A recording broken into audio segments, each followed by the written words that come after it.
And the prayer will be led by Mr. Aslan MA from the Ministry of Religion Affairs, Republic of Indonesia. Mr. Aslan, please.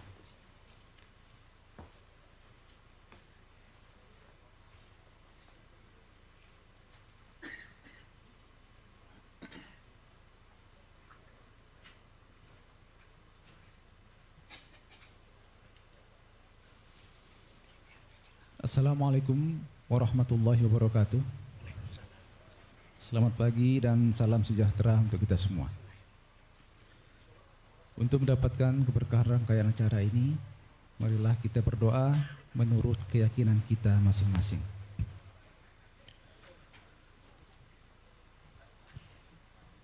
A'udzu billahi minasyaitonir rajim. Bismillahirrahmanirrahim. Alhamdulillahi rabbil alamin. Wassalatu wassalamu ala sayyidina Muhammadin wa ala alihi wa sahbihi ajma'in. Allahumma ya Allah, Tuhan yang Maha Agung, kami agungkan asma-Mu seraya memohon dan mengharap ridho-Mu.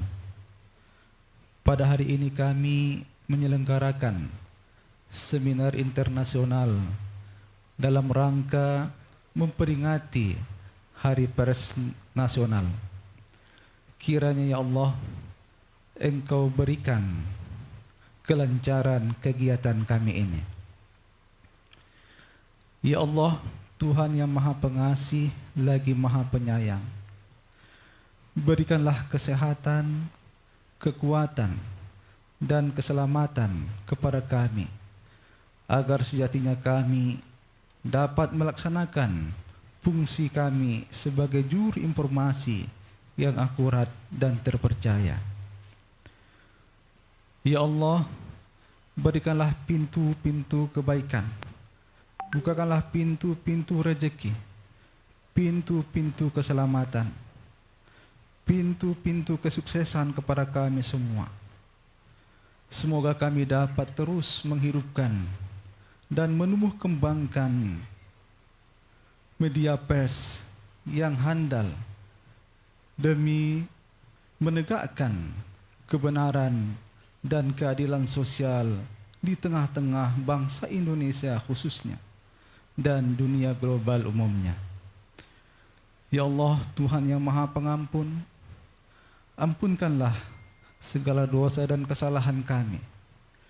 Ampunkanlah dosa dan kesalahan kedua orang tua kami, dosa dan kesalahan para pemimpin kami. Ampunkanlah dosa-dosa kami di masa yang akan datang.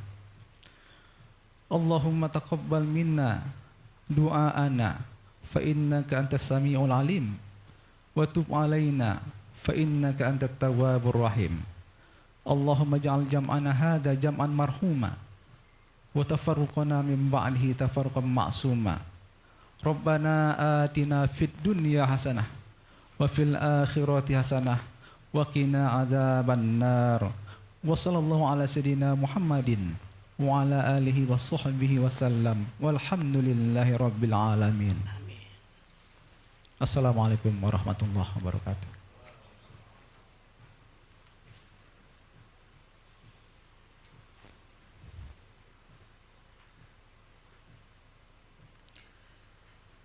Thank you very much, Mr. Aslan. The distinguished participants that join with us via offline and online or Zoom meeting, being the host of this seminar, Mr. Atal S. Depari, as the President of Confederation of Asian Journalists, is happy to present the opening speech. Mr. Atal S. Depari, please.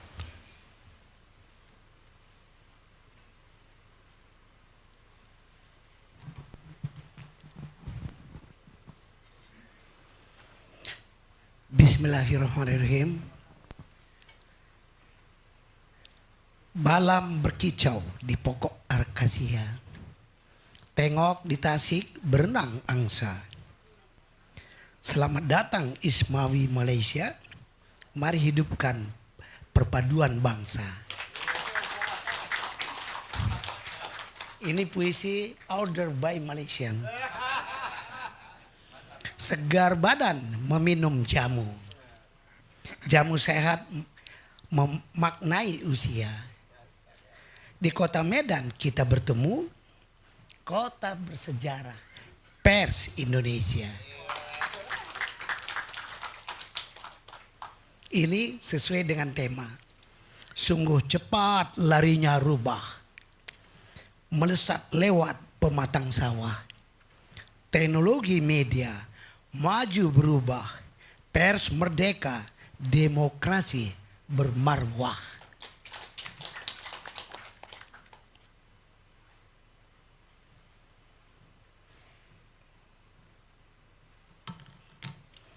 Baru pidato ya. Pidatonya by text.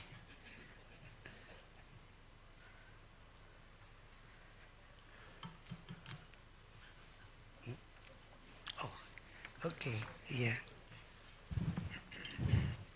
Assalamualaikum warahmatullahi wabarakatuh. Salam sejahtera bagi kita semua. Yang terhormat Bapak Menteri Komunikasi dan Informatika Republik Indonesia yang diwakili oleh Dirjen Informasi Komunikasi Publik Bapak Usman Kansong lagi dalam perjalanan. Ibu Helena Rea, Head of Project dari BBC Media Action. Oke. Ibu Pravita Kusuma Ningtyas, Senior Project Officer. Rekan-rekan wartawan dan hadirin sekalian. Semangat pagi.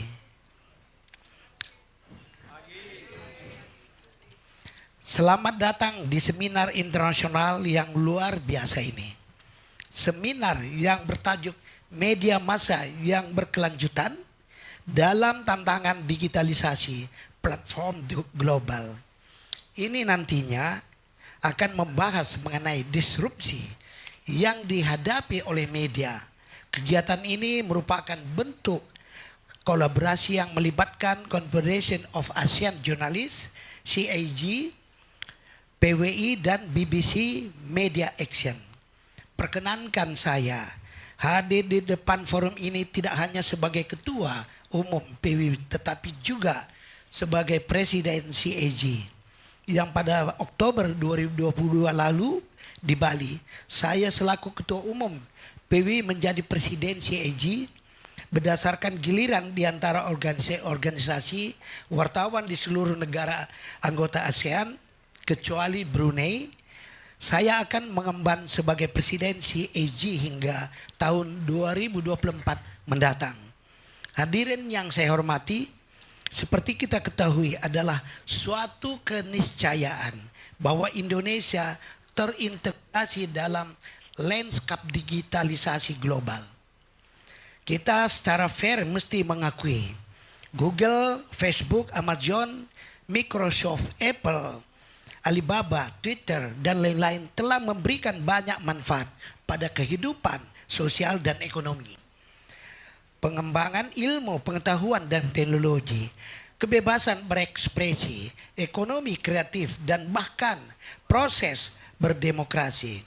Namun disrupsi yang mereka timbulkan juga sesuatu yang nyata dan dapat dirasakan di hampir semua bidang kehidupan. Tidak ada sektor yang menghindar dari transformasi digital. Sektor media dan profesi wartawan termasuk yang mesti mempersiapkan diri untuk menerima kebaikan sekaligus mengantisipasi keburukannya. Bagi para pengelola media dimanapun saat ini semakin sulit menghindari integrasi ke dalam ekosistem disrupsi konten dan pengguna dan periklanan yang dikendalikan platform digital global. Persinggungan jurnalisme dengan teknologi menunjang disrupsi konten, penambangan dan data dan layanan periklanan yang dioperasikan platform digital sepertinya hanya soal waktu dan intensitas. Semua media massa akan mengalaminya, tetapi terkecuali media ternama dunia seperti The New York Times, Washington Post, CNN, Sydney Morning Herald, The Sun, The Finance Time, Der Spiegel, dan lain-lain. Termasuk di Indonesia, sebut saja seperti Kompas, Metro TV, Jawa Post, dan masih banyak lagi. Hadirin yang saya hormati, teknologi digital menghadirkan kemungkinan-kemungkinan baru yang menggiurkan untuk memproduksi konten, menciptakan interaksi, dan menjangkau halayak secara lebih intens. Dalam perkembangannya, memang banyak pengelola media yang kecewa terhadap perilaku platform digital dan berpikir untuk meninggalkannya. Namun sangat sedikit yang benar-benar melakukannya. Sebagian besar lainnya seperti tidak bisa meninggalkannya. Meskipun demikian, penting untuk sungguh-sungguh dipikirkan bagaimana agar penerbit atau pengelola media tidak sepenuhnya tergantung pada platform digital. Penerbit semestinya tidak hanya mengandalkan kerjasama dengan platform digital dalam mendistribusikan konten, meraih pendapatan, dan mengelola data pengguna. Saat penerbit harus senantiasa memiliki opsi lain di luar kolaborasi dengan platform digital untuk ketiga hal tersebut di atas. Kemandirian penerbitan di hadapan platform digital ini sangat fundamental sifatnya untuk keberlanjutan hidup media. Sejauh ini platform digital tampaknya masih memiliki kepedulian terhadap kualitas jurnalisme dan demokratisasi arus informasi. Namun perlu ditegaskan bahwa motif utama di balik uluran tangan platform digital ke kalangan penerbit sesungguhnya bukan di situ. Pada galibnya platform digital adalah kekuatan bisnis yang orientasi utamanya adalah peraihan keuntungan ekonomi semaksimal mungkin untuk diri mereka sendiri. Platform digital akan mereka lakukan dengan memanfaatkan jerih payah penerbit dan pengelola media, termasuk memanfaatkan konten jaringan dan kekuatan merek pada penerbitan media. Lebih dari itu, fakta-fakta menunjukkan kerjasama penerbit dengan platform digital adalah bentuk hubungan yang cenderung berat sebelah. Bahkan kalau tidak mau disebut sama sekali tidak ada kerjasama yang win-win. Platform digital lebih banyak mengendalikan, penerbit lebih banyak dikendalikan. Platform digital dapat secara tiba-tiba mengubah sistem algoritma dengan dampak yang serius terhadap distribusi konten dan mode konten berbayar penerbit tanpa memberitahukannya terlebih dahulu. Platform digital dapat memaksakan bentuk kerjasama yang cenderung merugikan penerbit secara sepihak. Selain itu, tidak ada transparansi tentang nilai iklan dan data pengguna terkait dengan konten penerbit yang dimanfaatkan platform digital yang semestinya menguntungkan kedua belah pihak. Hadirin yang saya hormati, di forum seminar ini kita diskusikan bersama bagaimana jalan keluar dari ketimpangan ini. Kami berharap ada jalan keluar, ada solusi terkait kerjasama bisnis yang win-win antara platform digital dengan penerbit. Di sini juga hadir narasumber seperti Prof. Rod Sims, ada di depan, guru besar di bidang kebijakan publik dari Australia National University. Bapak Nelson Yap, anggota Dewan Pers Australia. Dr. Agus Sudibyo, inisiator Publisher Right Indonesia. Dan Dahlan Dahi, CEO Tribun News. Mereka akan menyampaikan pemikiran, gagasan, dan belajar dari negara lain mengenai publisher right. Tentu dari mereka kita juga bisa belajar dan bertukar ide mengenai bentuk kerjasama bisnis yang win-win antara platform digital dengan penerbit. Juga hadir di pagi hari ini teman-teman wartawan Malaysia yang tergabung dalam ISWAMI. Ikatan Setia Kawan Wartawan Malaysia Indonesia yang dipimpin langsung oleh Datuk Mukhtar. Berdiri. Datuk Mukhtar Hussein, sahabat kita. Kehadiran rombongan wartawan Malaysia menghadiri acara ini memberi bobot mengenai kebersamaan ASEAN. Khususnya wartawan dan pengelola media dalam menghadapi disrupsi teknologi.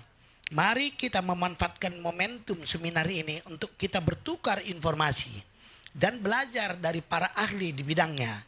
Juga memanfaatkan semangat Hari Pers Nasional 2023 yang kali ini mengambil tema pers bebas, demokrasi bermartabat. Seperti diketahui tahun 2023 ini Indonesia memasuki tahun politik.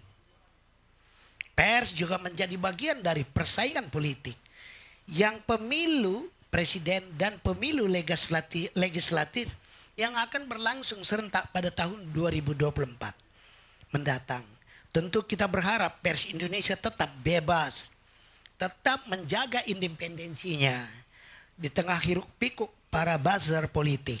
Dan kebebasan pers di Indonesia masih tetap terjaga dalam koridor kode etik jurnalistik sehingga bisa ikut mewarnai demokrasi yang bermartabat.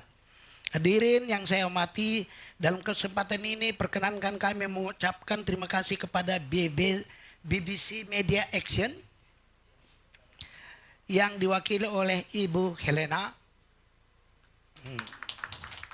Yang mendukung kegiatan yang merupakan kolaborasi antara CAG, PWI, dan BBC Media Action.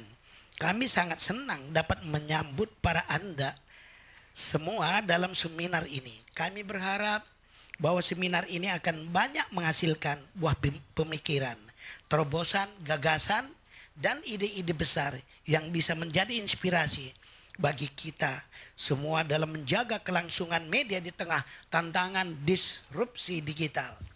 Semoga Allah Subhanahu wa Ta'ala memberikan rahmatnya kepada kita semua. Waalaikumsalam warahmatullahi wabarakatuh. Thank you.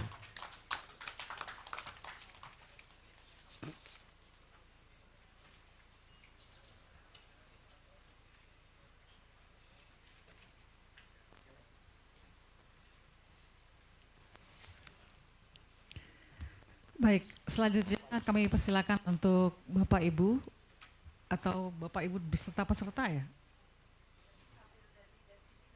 Baik, baik kami persilakan untuk berfoto bersama Bapak Atal dan Bapak lainnya untuk berdiri.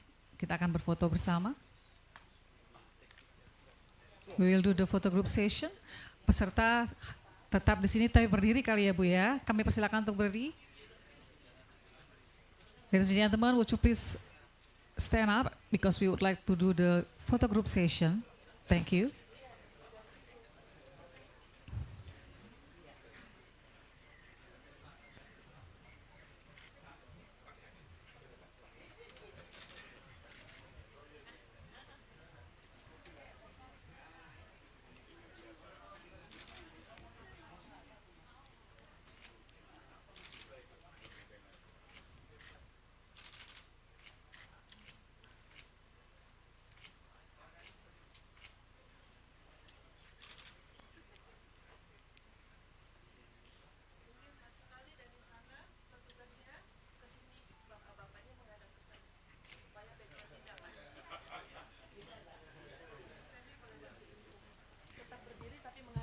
Bapak Ibu mohon tetap berdiri tapi menghadap ke belakang.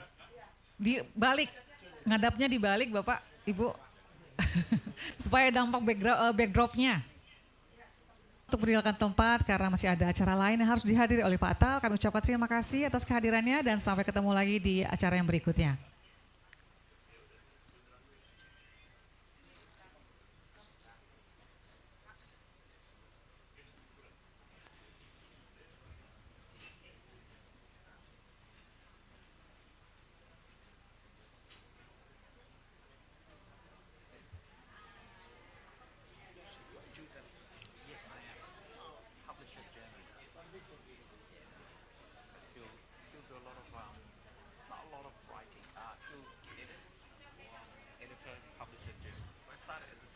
Bapak Ibu yang berbahagia, kita akan langsung saja masuk ke acara utama, yaitu panel discussion.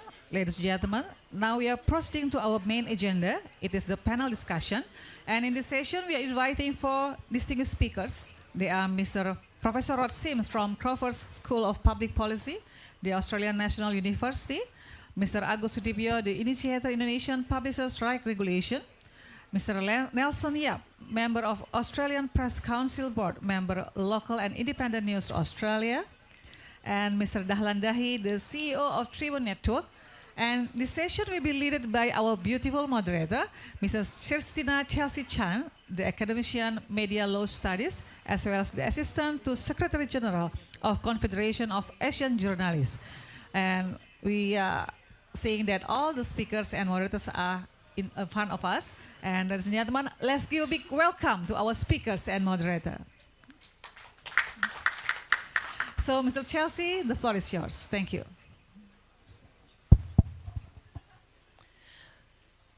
Thank you, Ibu Femi. Good morning to all of you, and good morning to distinguished speakers around me. And allow me to start the session with the information about the list of speakers, of course. As you may know that the initiate speakers, according to the program, before the panel start, it should be the speech from representative of Minister of Information and Communication, in this case, Director General of Information and Public Communication, Mr. Usman Kansong. But we just received news from his staff that he actually on his way to this venue from the University of North Sumatra. So I ask for your kindness that we still can start our panel right now, and when Mr. Usman Kansong arrive, then we will give him the floor for his speech representing as representative of the minister. Will that be okay for you for the floor? Thank you very much. Thank you very much. So I would like to check with our colleague from the IT team to make sure whether Professor Rod Sims already in the Zoom meeting. Does he already, Mr. Sam? Not yet. Okay, no problem. We already informed him that the session will start by 9:30 actually. So it's understandable that maybe he's still in his position to start to join the Zoom meeting, because his current position right now is in New Zealand, specifically in Auckland. So the time zone is very different from Jakarta and Medan time. So we're gonna start with Mr. Nelson Yap, member of the Australian Press Council, but also the founder and board member of Local and Independent News, in this case, Lina, from Australia.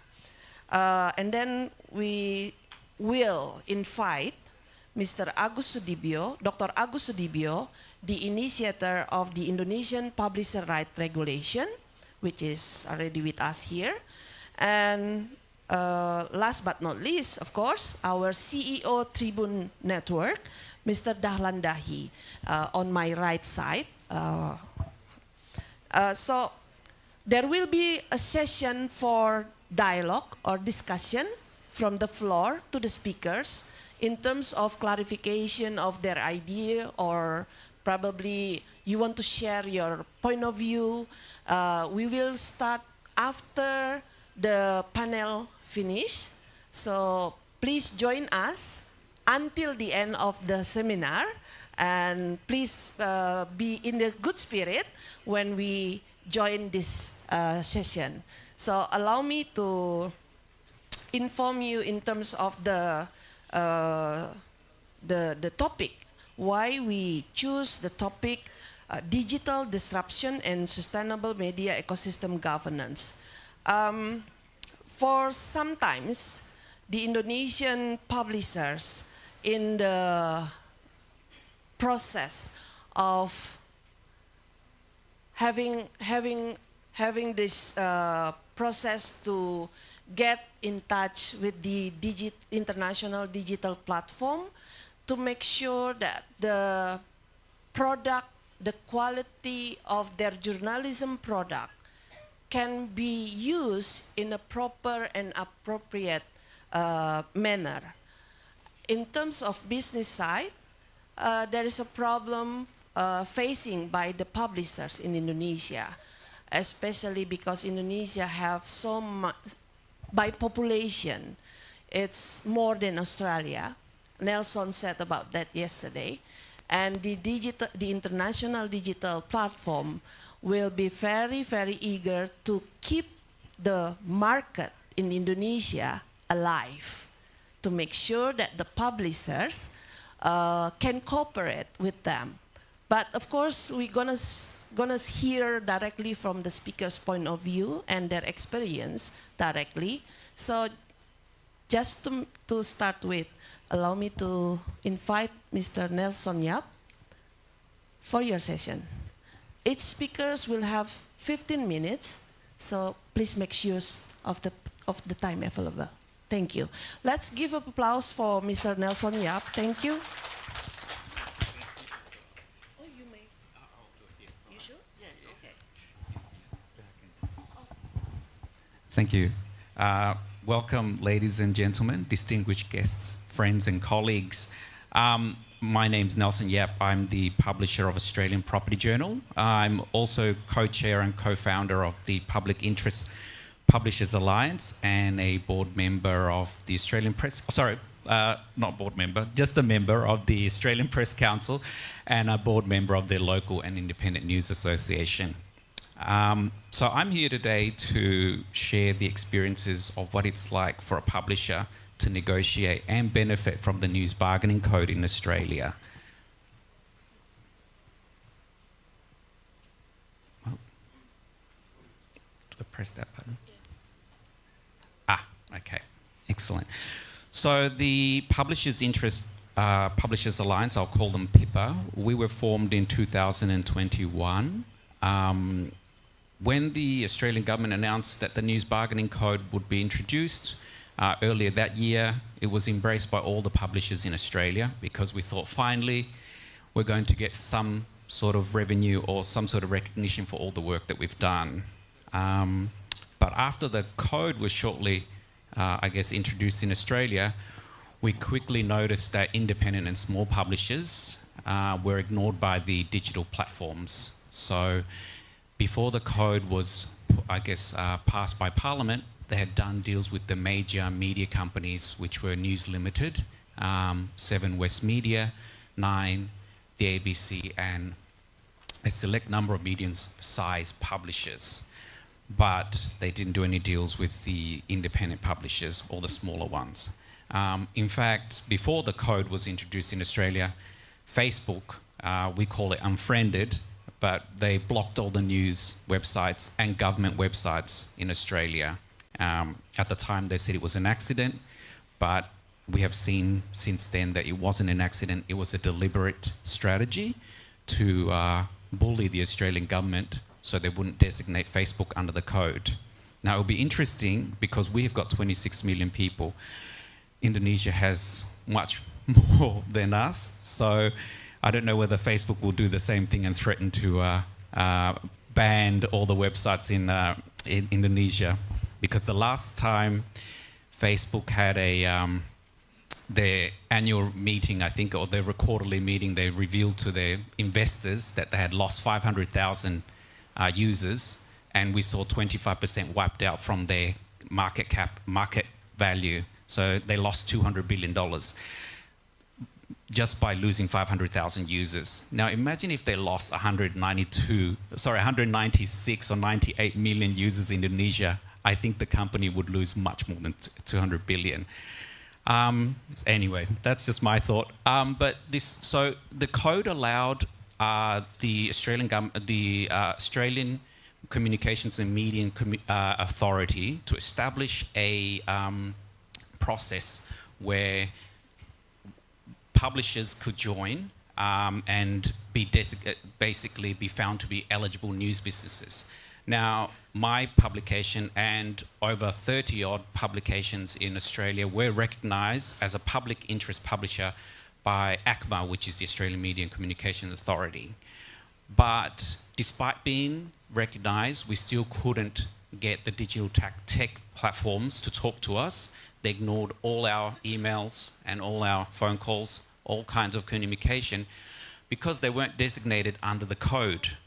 So thanks to Rod Sims, who will be presenting later today, it was under his leadership and his vision that the ACCC allowed an exemption under the anti-competition and laws to allow the publishers to negotiate collectively with the tech giants. So, and also the ACCC had concluded a report that found that there was a power imbalance between the digital platforms and the small independent publishers, as you expect. You know, we're talking about Google, which is a $1.3 trillion company, and a small independent publisher in Australia. You know, you can see that you're fighting a titan. So, and just I think in you know, Australia, we say it's like, you know, battle of David versus Goliath. So it is truly that case. So, okay, so I've already spoken about that. So yes, on the advice of the ACCC, we formed a collective bargaining group, and we were very fortunate to be represented by Emma McDonald, who was supposed to speak here today. Yes, through her role as Andrew Forrest's philanthropic Minderoo Foundation. So we were very fortunate there. And so to give a view, the only other collective bargaining group at the time was the Country Press Australia, which represented all the rural and regional local community publishers. But we were the first of its kind, PIPA, because of our diverse group of small, medium, independent publishers. As you can see, we represented sort of across the spectrum of all the different publishing and magazines in Australia. And I say this to the ministers or whoever I meet, that a lot of our publishers cover stories that are often neglected by the large media companies. So, and they're also, our publishers, some of them are in small communities with only 5,000, 15,000 community people. So, you know, if without our publishers, they would have no way to get news. But more importantly, though, I think as we see now the rise of fake news and misinformation, we as journalists and publishers, not just in Australia, but Indonesia and around the world, we are gatekeepers and we're fighting against the fake news. You know, I didn't put this in because I did the research after, but a joint New York University report found that between August 2020 and January 2021, misinformation posts by accounts on Facebook had 6 times more interactions than posts by trustworthy news sources. So therefore, critics were saying that, experts said that the report supports the view that Facebook rewards accounts that put out misinformation over publishers like us who put out trustworthy information.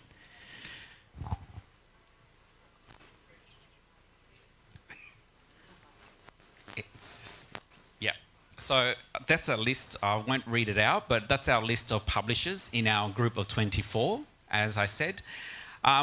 So in August 2022, almost a year later, our 24 publishers were lucky to secure a deal or funding from Google, but Facebook continues to refuse to negotiate with us. And to the best, and along with us, Facebook has also refused to negotiate with Australia's largest multicultural publishing, broadcaster, SBS. So they publish all the for Croatian, Greek, everything, but Facebook refuses to do a deal with them. And Facebook also refuses to do a deal with The Conversation, which is a large academic and publication.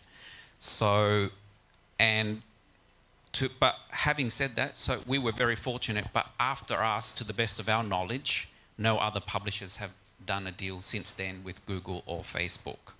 And so in that sort of, I'll just jump to so the government in Australia conducted a review of the code 1 year after to see what impact he has had.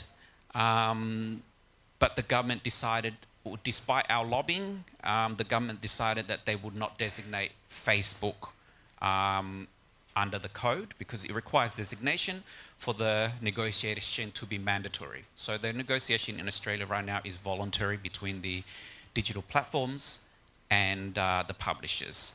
So in a sense, Facebook did not face any consequences for blocking news in Australia. It has successfully bullied the Australian government, which is very disappointing, into not doing anything. And therefore, as I said, Facebook continues to extract billions of dollars in advertising revenue from the Australian market without remunerating most of the independent publishers. Okay, so why the code is important, our experience. So as I said, it's all up there, you can read, but in Australia we had between 2019 and 2022, 265 newsrooms were closed across the country. Now that's, for a country of 26 million people, that is a lot of newsrooms. And in the last 15 years, we've lost 60,000 jobs in our industry. That's a lot of journalism, a lot of journalists, editors, sub-editors, what have you, anyone working in our industry.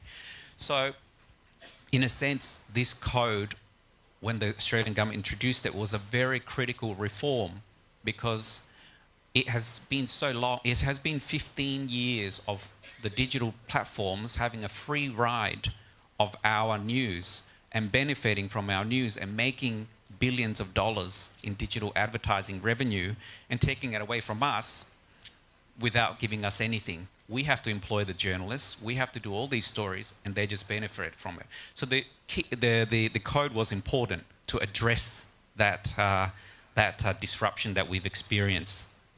So the lessons learned from us was Pippa's experience. That was my main role in Pippa as co-founder was, we call it herding cats. I'm not sure if you have the same terms in Indonesia or Asia, but it was interesting to try and find as many publishers as possible to join our group to negotiate because there are so many different publishers of different sizes, different expectations.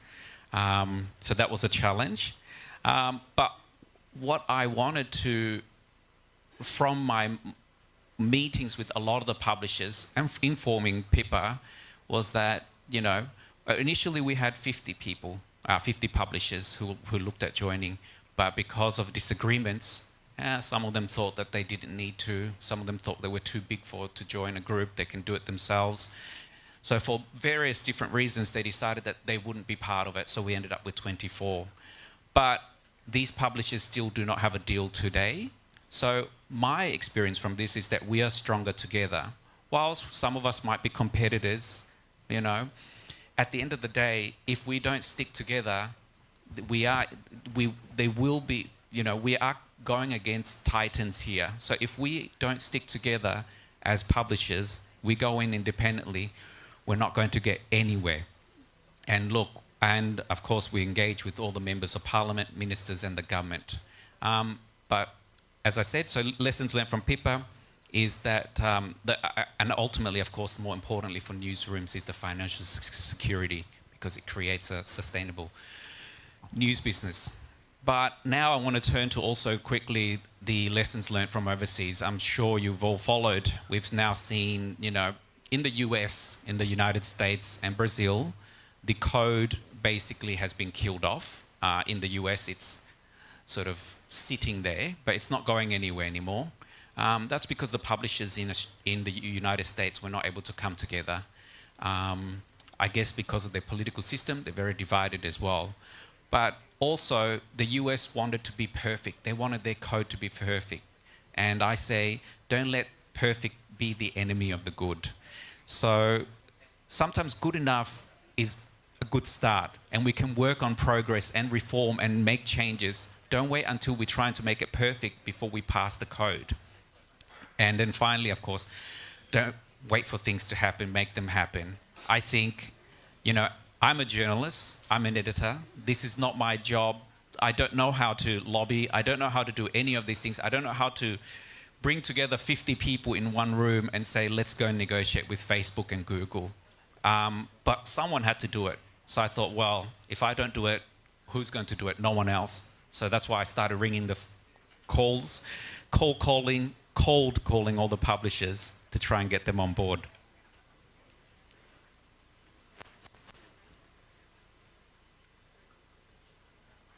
Okay. There's a delay. Oops. Oh no. So funding, that's just a quick slide. Yes, so now in Australia, where, as I said again, and Chelsea has mentioned, we are a small population. We have only got 26 million people, so our media companies are smaller than yours. But publishers, large and small, in Australia have benefited from the deals that have been done with Google and Facebook. These multi-year deals between 3 to 5 years and have brought in over $200 million to local news businesses in Australia. So, and we saw that with the Guardian newspaper. That investment that they secured from Google and Facebook has enabled them to expand their newsrooms by 40. I think it was actually 50 journals, but I said 40 just to be safe. So the Guardian is just one example of many newsrooms in Australia that have benefited. So from Pippa, our own experience from our 24 publishers, as I said, we secured funding from Google. And to their credit, since we have made a deal with Google, we signed our deal with Google, they have recognized our value to their, they have recognized our value to their platform, and we've had a very positive working relationship with Google, which, so it should be. And also we've received a lot of mentorship from Google and participated in a lot of training programs, particularly in digital disruption. We wanted to learn what's the best approach, how are we sort of reaching our new audiences. And at the end of the day, we also know that, Google has access to all the data analytics, so they can share that vision, that sort of data with us to help us navigate this digital disruption. But from my experience, an independent publisher and owner of Australian Property Journal, the funding from Google has allowed me, just in my example, to hire more journalists. I've also started an internship program with universities to train young journalism students. We've also expanded our public interest journalism news coverage. So we're doing a lot of stories about homelessness, social housing, climate change. So all these things. We've upgraded our digital infrastructure, launched new products, and we've also grown our traffic as well. And that's just in the first 6 months. So actually our first 6 months was February the 1st. So, and that's just in 6 months what we've achieved from Google funding. And we have all, as I said, publishers, large and small, secured multi-year deals. So imagine what multi-year deals can do for Indonesian publishers if we have achieved that in just 6 months. So my final thoughts are that, and we've seen this in the Treasury Review in Australia, is that Google and Facebook are just the start. We've got digital disruption, but digital disruption has now evolved into the social media disruption, because as now, no doubt you've now noticed in Indonesia that the millennials and the Gen Z news audiences, they turn to social media to get their news. So therefore, in Australia now, the government is considering expanding the code to include Instagram, TikTok, YouTube, Microsoft, and the Apple News platform. And I think the Indonesian government, and particularly looking at the code, should consider expanding it to the social media platform as well, because that's where a lot of the people are getting their news. Research from Oxcom in 2022 found that 29% of teenagers are getting their news from Instagram. And I actually said Instagram twice. 28% are getting their news from TikTok and 28% from YouTube. I should have fixed that mistake. Sorry. And so now, but also the Reuters Institute at Oxford University found that a third of TikTokers now use TikTok for their daily news. Now, and YouGov Global Profiles did a research and found that 2 in 3 people in Indonesia and Vietnam, that's 67% of the population, yes, that's right, use social media as a source of news. That's the highest rate globally and higher than the global average of 46%. I think if you look closely, Australia, we are around, well, we're 33%. So you have an audience that's twice as engaged with social media when they get their news. And also, I suppose it makes sense because consumers aged between age 18 and 33 make up the majority of the audience that use social media for news. And again, I point out, Indonesia has the youngest median age in the world. You have people who are a lot younger than most countries. So, and we know that young people are the most engaged in social media. So, social media disruption is the next one.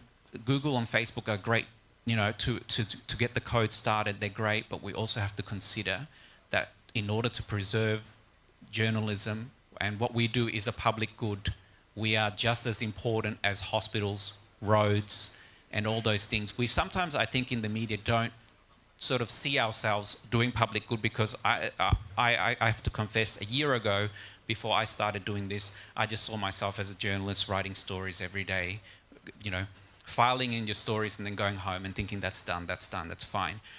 But we don't value what we do sometimes, and I think then we can't, if we don't value what we do and if we don't see, sort of step back, then how can we go to government and say, you need to support us in this because we want to deal with Google and Facebook? What we do is important, particularly in the rise of fake news as well. So we are the gatekeepers against fake news. Without us, the government will have to contend with a lot of misinformation and fake news that's on social media. And that will destabilize, and it's not healthy for democracy. So what we do is healthy for democracy. And it is we are a critical pillar in democracy. Thank you very much. Thank you, Pak Nelson. Allow me to call you Pak, as we usually here in Indonesia, for respecting the male gentleman, whether it's married or unmarried yet. So please bear with me. So, Bapak dan Ibu, okay. Bapak dan Ibu, allow me to speak in bahasa a little bit, just a little bit. Bapak dan Ibu, untuk informasi bahwa penterjemahan dari bahasa Inggris ke bahasa Indonesia sebenarnya tersedia dalam caption di dalam ruang Zoom. Jadi jika membutuhkan bantuan penterjemahan tersebut, kami persilahkan untuk bisa mengakses dari device masing-masing di link Zoom yang disediakan oleh panitia atau di YouTube yang disediakan oleh panitia. So, back to English. Back to English. Another information from the committee out there that Mr. Usman Kansong, our Director General, is already on his way to this venue. But the traffic in Medan is unpredictable, as we experience these 2 days in Medan. So please bear with me too for this, and also the speakers. But Mr. Usman Kansong committed to be with us later, soon. In the meeting room right now, we have Professor Rod Sims. Do we have Sam Oliver? Is he? Yes? Okay. Can you show him in our screen, please? Hi. Hello, Professor Rod. How are you? Okay. One moment. We haven't heard your audio yet.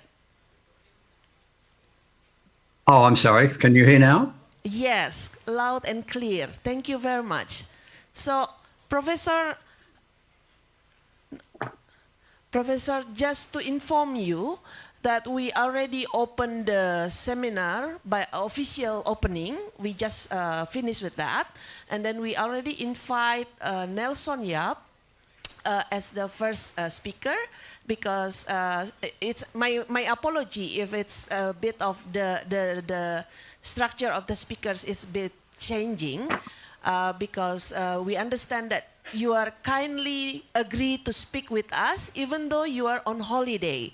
So really appreciate your time right now. It's very valuable for us. And we can see you from our screen in front of us. So you are facing the seminar room right now with about 100 participants. And most of us agree that we can start and still using English as our language for the seminars, and it's being translated to Indonesian in the caption, which is you can also see from your screen in the Zoom meeting, but it's in Indonesian anyway.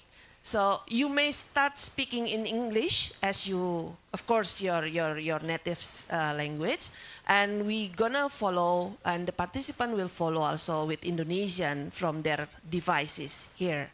So Professor Roth, let me introduce you that Professor Roth Sims agree with us to speak in this National Press Day conferences, and it's his second participation actually, because last year he spoke with us also in Kendari.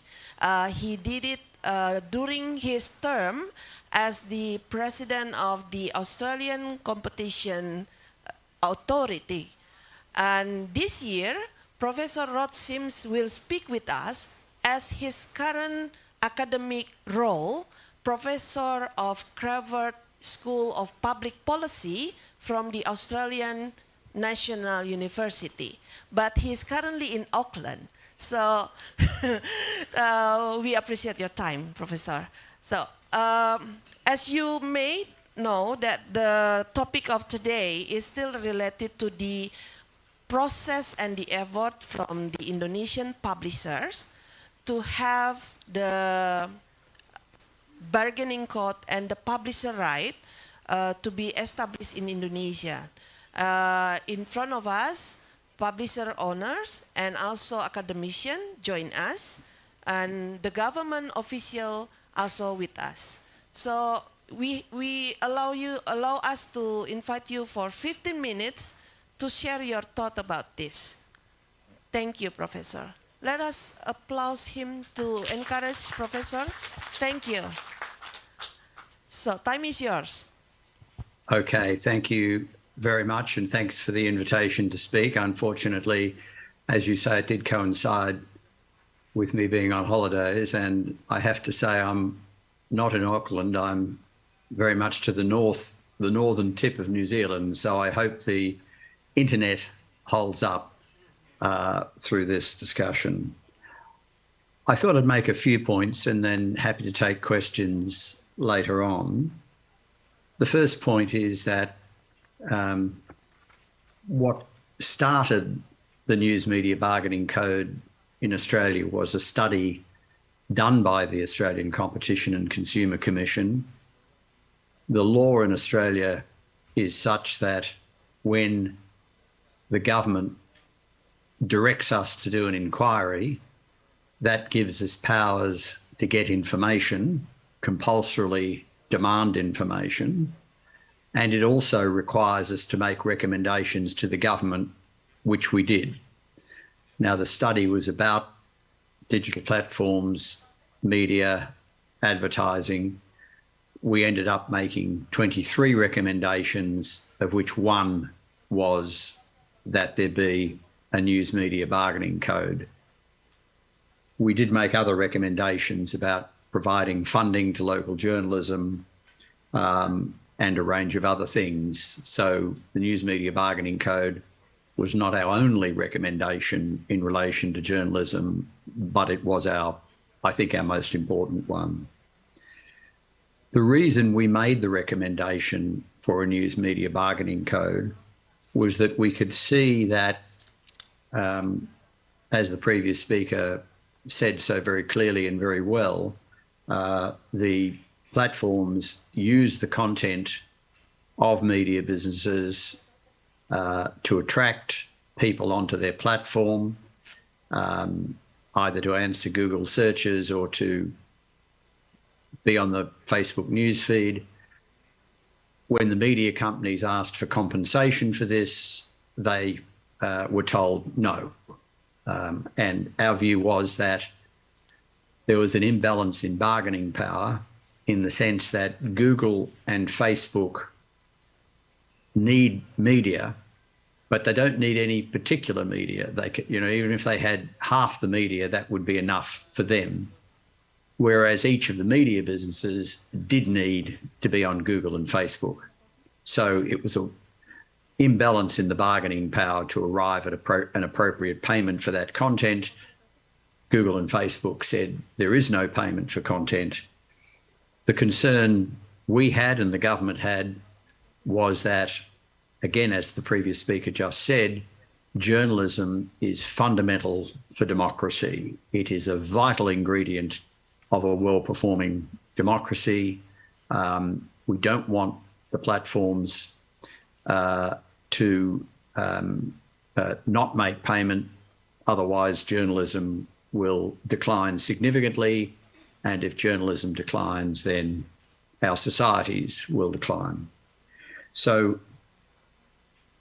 the logic for the News Media Bargaining Code was the imbalance in bargaining power and the importance of journalism.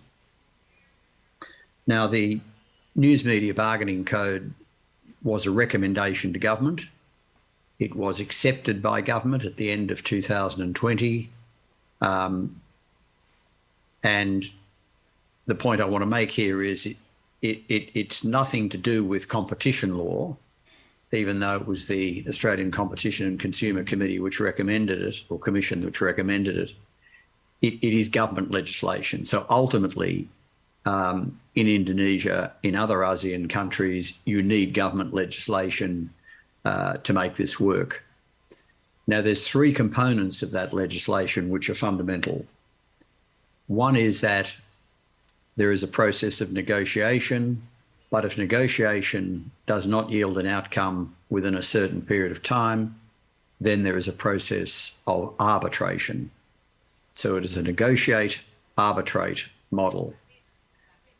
The reason that's important is Google and Facebook, you could require them to negotiate, but they'll still say, we won't pay you anything. Faced with the prospect that payment might be determined by an arbitrator, that encourages them to do a deal because they'd rather do a deal themselves than have it determined by an arbitrator. So it's very much a forcing device. Having arbitration there is a forcing device to even up the bargaining power and get a fair deal. The other component is that the legislation says that the legislation in Australia does not compel Google and Facebook to do any deals, but if they do a deal with any media company, then they must do a deal with all qualifying media companies. So one in, all in was the second component. And the third one was collective bargaining, that particularly the smaller players could get together and bargain as one. So negotiate, arbitrate was fundamental. One in, all in. If you deal with one media company, you've got to deal with a lot. And thirdly, collective bargaining. Those are the three key ingredients of the code. If any legislation in any of your jurisdictions tries to deal with this, it needs to include all three of those components. Doesn't need much more. It just needs those three components. Now, the process, I won't describe it too much, but it is worth stating that when the government was attempting to introduce the legislation, and we had about a year of negotiating the legislation, it was the ACCC, which I was leading at the time, which drafted the legislation with the Commonwealth Treasury and the Commonwealth Department of Communications. Google said that if this legislation passes, we will leave Australia. We will no longer provide search results for Australia. So it was quite a threat. When they made that threat, Microsoft stepped in and said, well, if Google leave Australia, our search engine Bing can take over. There was a discussion between the chief executive of Microsoft and Australia's Prime Minister. So in a sense, and also there was a public reaction against Google for threatening the government in that way. Facebook, in turn, we woke up one day to find that Facebook had taken all media and other things off Facebook. So they not only took media off Facebook, they also took down sites that were there to provide help, bushfire warnings, health warnings, and again, they overstepped the mark and there was a huge public backlash against them, a whole lot of people saying they would no longer use Facebook anymore. So those threats backfired, but they did set off real negotiations between the Australian Treasurer, Josh Frydenberg, and the chief executive of Alphabet, Google's parent, and the chief executive of Facebook. A number of changes were made which don't really matter. The one change that is worth explaining was that the Treasurer felt that the Google and Facebook were scared about being designated under the legislation. So the legislation sets up the framework, but to be covered by it, you've got to be designated by the Treasurer. The Treasurer said, well, if you go out and do deals with our media companies, we won't designate you. That caused Google and Facebook to immediately go out and do a lot of deals, whereas I thought, certainly, and others did as well, that deals would be done against the threat of arbitration. In the end, deals were done against the threat of designation. Now, it doesn't matter. The point is deals were done. So Google have now done deals with essentially all Australian media. There's a few companies that don't have deals, but it is disputed about whether they qualify or not. The companies that clearly qualify have all got deals, and that's very pleasing. So Google has done deals, I think, with just about everybody. The number of exceptions are exceptionally small and may not exist. Facebook did a deal with approximately, I think, media companies that employ about 85% of Australian journalists. As the previous speaker just said, they did not do a deal with Australia's multicultural broadcaster, the Special Broadcasting Service, or SBS. They did not do a deal with the joint venture between sort of media and journal and academic, called The Conversation, as is just mentioned. But they did a deal with a lot of other companies. So the result of all that was that Google and Facebook are paying over $200 million per year to Australian media companies. The previous speaker mentioned some of the benefits of that. The Guardian increased its staff by about 50%, and various journalists have told me that once the code came in, there's never been a better time to be a journalist. That is, the demand for journalism services has gone up massively. So it's been very successful, a lot of money paid. Now, there's a couple of criticisms that have been made internationally about the code. One is that it just deals with, it just benefits the large players, not the small ones. That is simply not true. Google have done a deal with, as I say, just about everybody. Facebook with about 85% of the media landscape.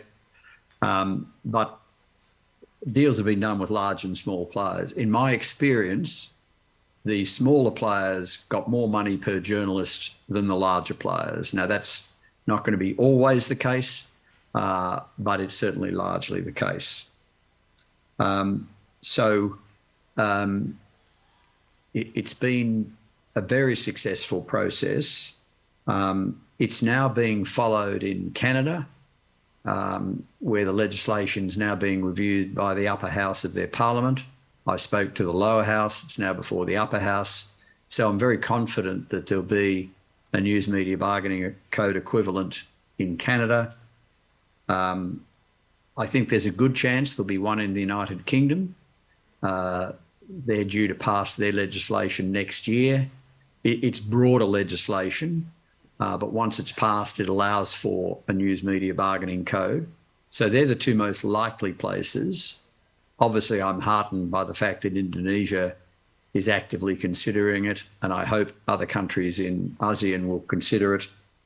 As the previous speaker said, the opportunity looks as if it's lost in the United States, although I'm going there late March, early April, and hoping that it can be revived, but we will see.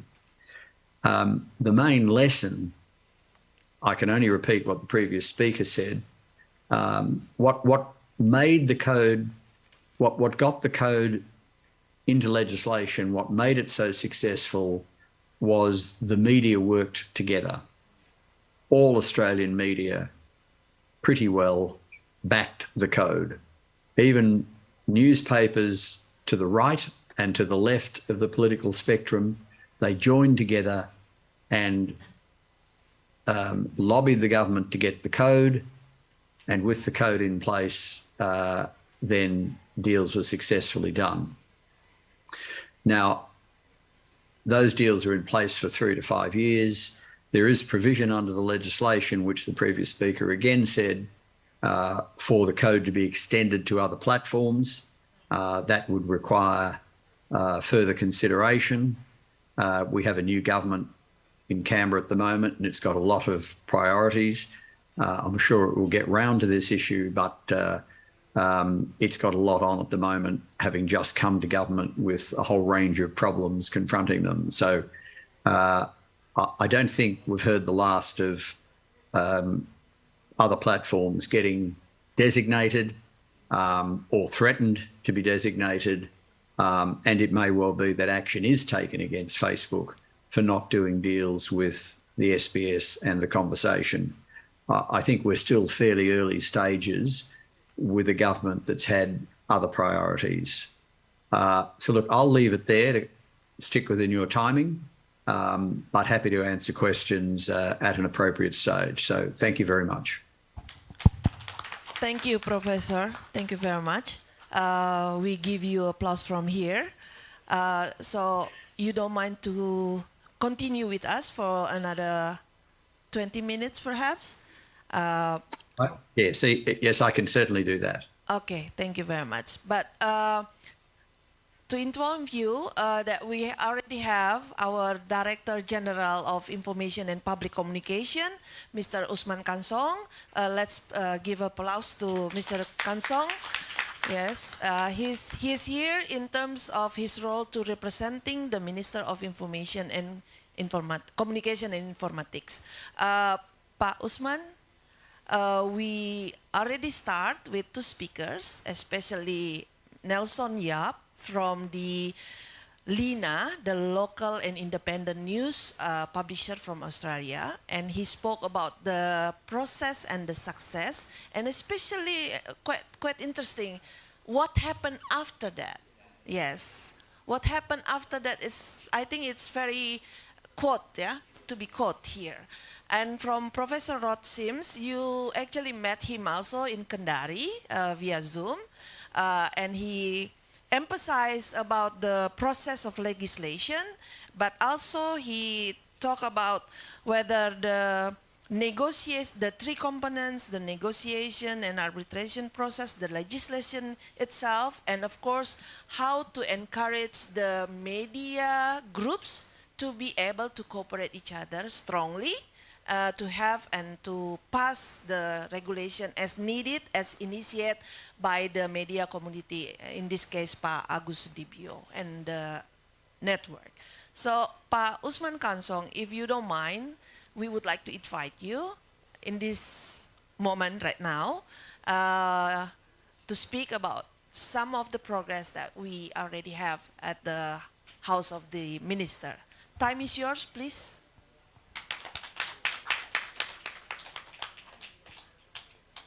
To inform you that we use the English, but you may speak in Bahasa. The translation is available at the caption of the Zoom meeting. Thank Okay, I you. will speak in mixed languages. Okay, the translator, please be informed that Mr. Usman Kansong will speak mix English and Indonesia, and especially maybe Medan language also. So be aware. Thank you. Okay, thank you very much for this occasion, for this chance to speak on what is the progress of the legislation or regulation of the publisher right.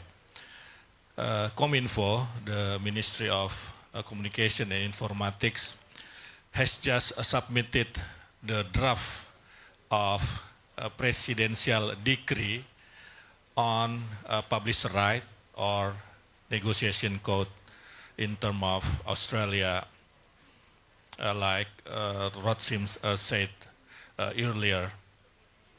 And we are waiting for the response of the president. We have to submit the draft. We call it, we ask from the president the initiative right to initiate to developing or to form the legislation. We have had draft, but after president give us the initiative right, we will discuss again. We will discuss more deeply about the substance of the publisher right. Let me inform you that there are two substance of the publisher right regulation. The first is that the platform must cooperate with the media in Indonesia in term when the platform want to deliver the news in their platform from our media. They must cooperate. They must negotiate with our media. But the negotiate will be B2B business to business negotiation. And the second, we will have such a body, such a controlling body to watch, to control the, to see the negotiation between the platform and the media. The body will mediate if there is a dispute, if there is a dispute between platform and the media. And it is okay also if the platform and the media use arbitrage mechanism via BANI. We have BANI here in Indonesia, Badan Arbitrase Nasional Indonesia. And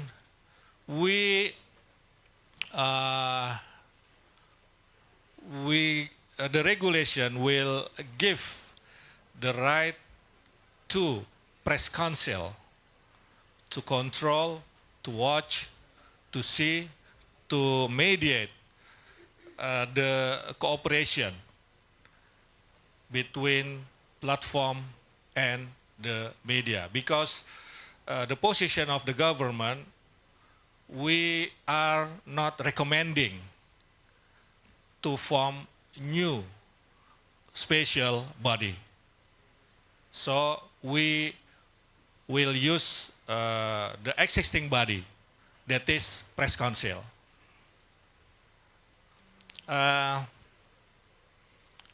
I agree with Rod Sims that this legislation, this regulation needs the working together, the cooperation amongst the media.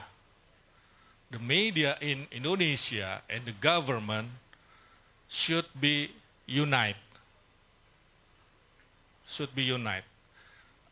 We don't want in government that there is a dispute or there is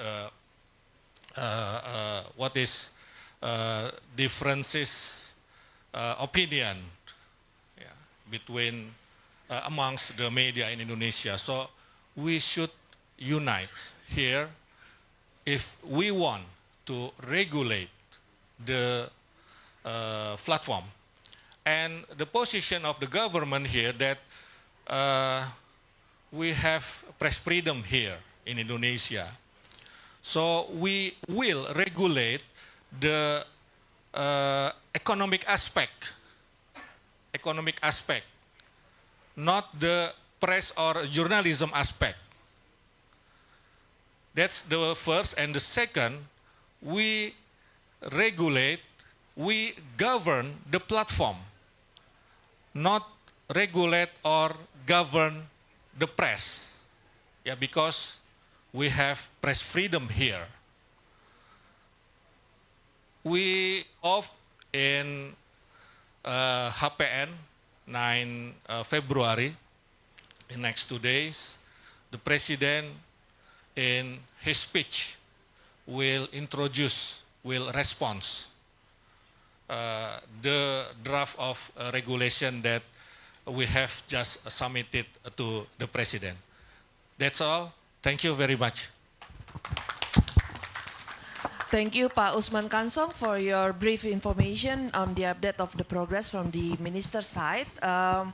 Next, directly we invite Mr. Agus Sudibyo, Dr. Agus Sudibyo, to present his thought. Thank you. And next, after that, we will invite Pak Dahlan Dahi. Thank you.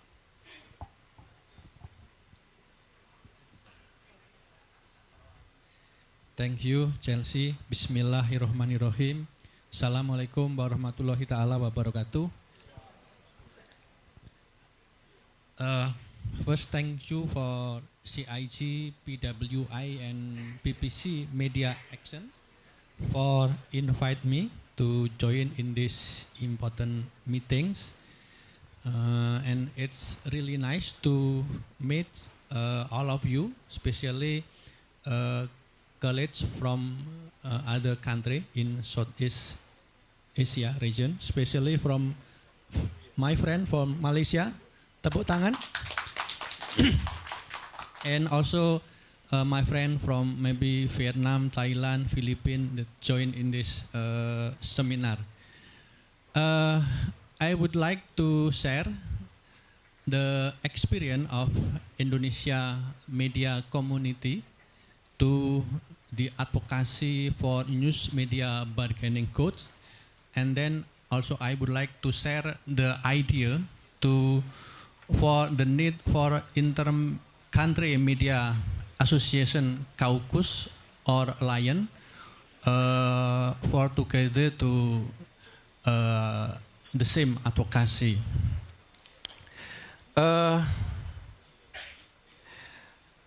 As we all know that the main problem in media industry now is the monopoly by the giant global digital platform.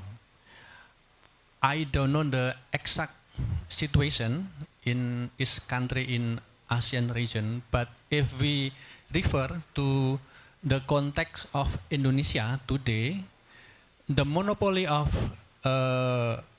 global digital platform company happen at least in 3 levels.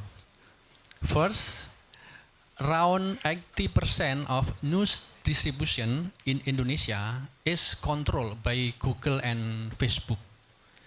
This duopoly also grab around 75% digital advertising expenditure in Indonesia.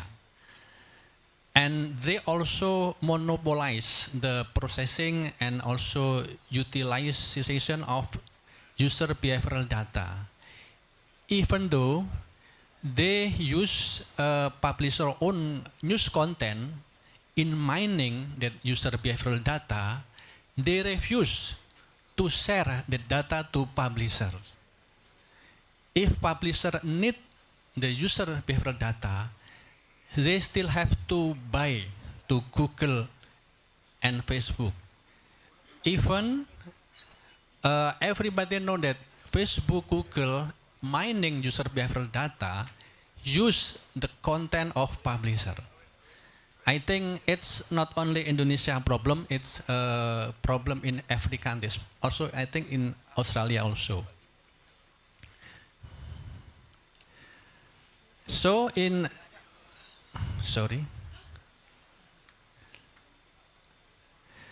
So in this context, I think 2 years ago, media community in Indonesia, Indonesian Press Council, Indonesian Media Association, Journalist Association together established what we call Indonesia Media Sustainability Task Force. Indonesia Media Sustainability Task Force. And this task force tried to initiate the drafting and the advocacy of Indonesia News Media Bargaining Codes, which refer to EU Publisher Right and the Australian News Media Bargaining Codes. But it's important to know that this code actually not designed as a hostile gesture against the global digital platform or to undermine their positive contribution. Rather, it is an initiative to create two-way value exchange or to realize the mutually beneficial relationship between news publisher and digital platform.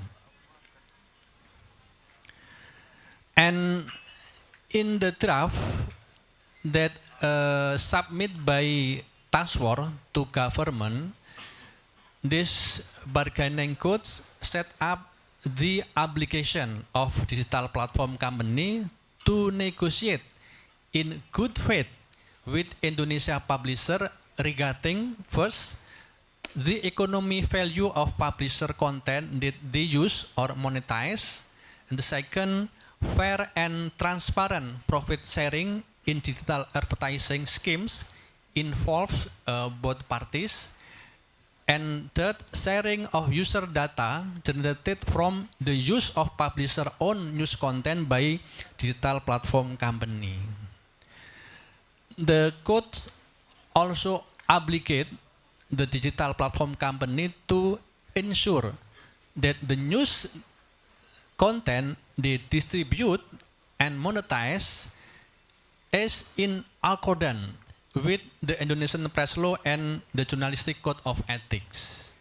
And also to make sure, it's very important, I think Pak Dahlan will share the idea about it also, to make sure that their algorithm system is supporting the preservation of local value, diversity of perspective, and multiculturalism principle in Indonesia.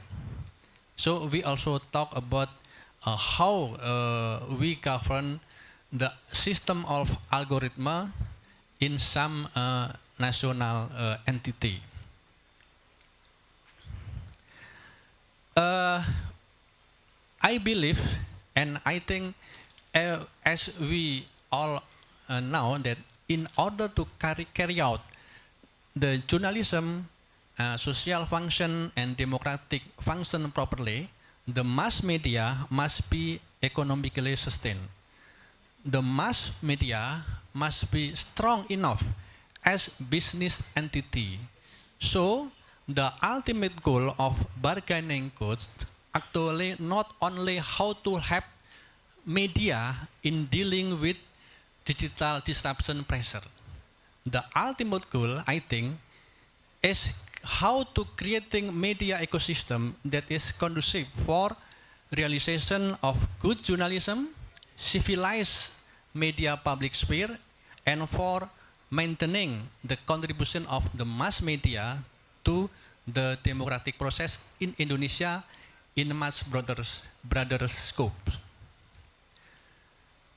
But we believe that to realize the news media bargaining code, also how to build balanced fair system for negotiation with global digital platform, media community in each country cannot walk alone.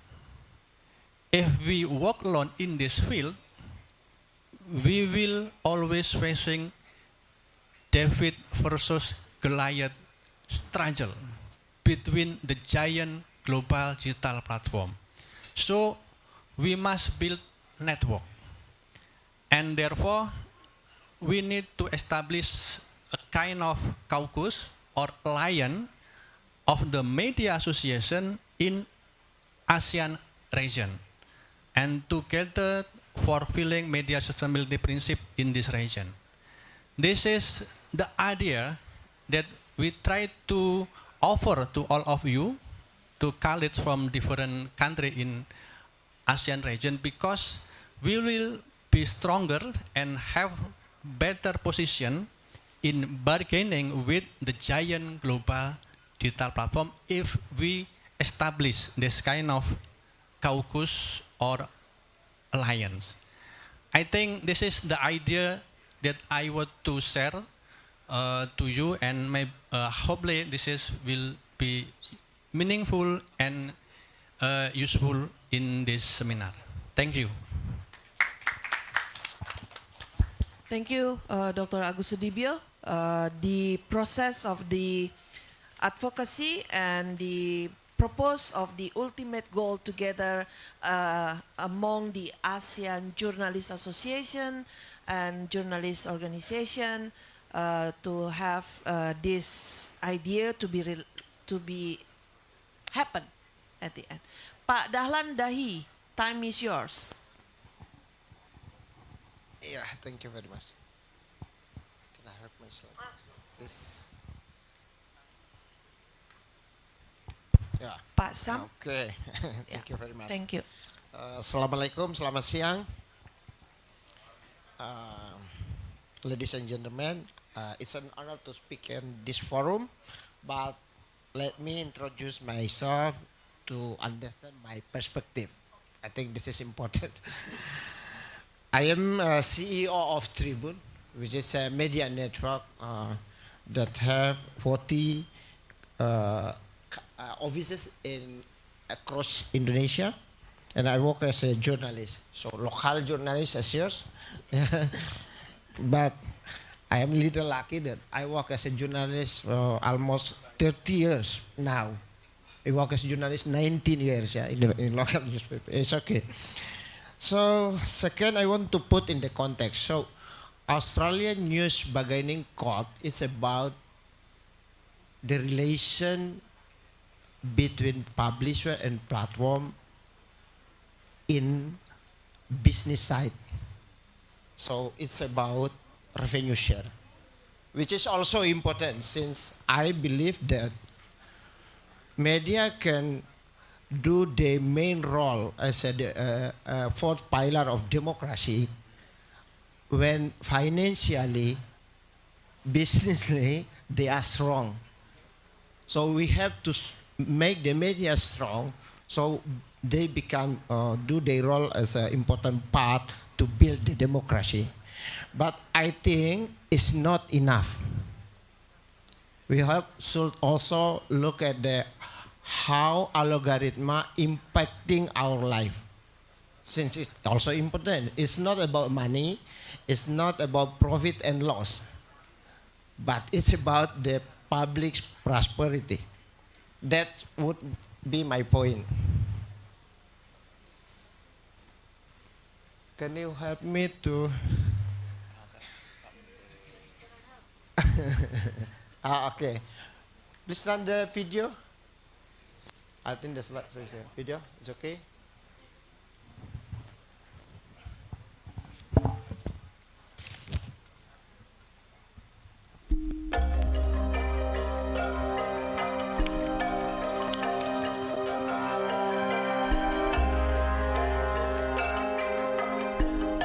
Indonesia, negara kepulauan terindah.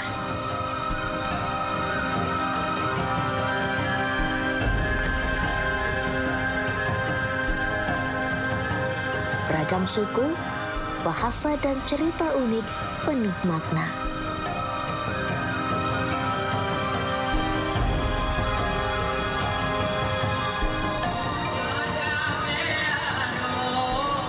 Warna-warni Indonesia dalam Bhinneka Tunggal Ika.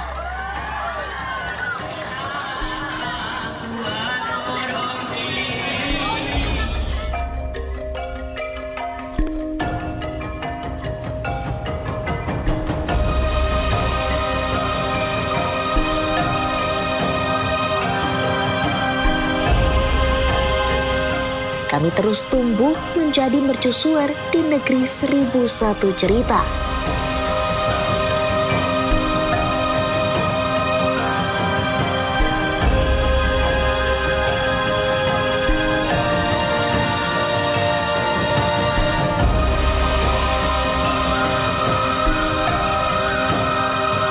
Kami tahu lebih dalam karena kami dekat dengan sumber cerita. Kami unik sebab kami menghadirkan 1001 cerita lokal untuk Indonesia. Kami adalah representasi keberagaman sudut pandang untuk tetap menjadi Indonesia. Tribun Network. That's a clip. So, thank you very much. It's the face of Indonesia.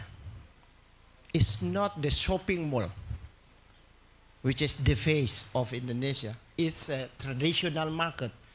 It's the heart of Indonesia. You can find this perspective if you go deeply to find local perspective.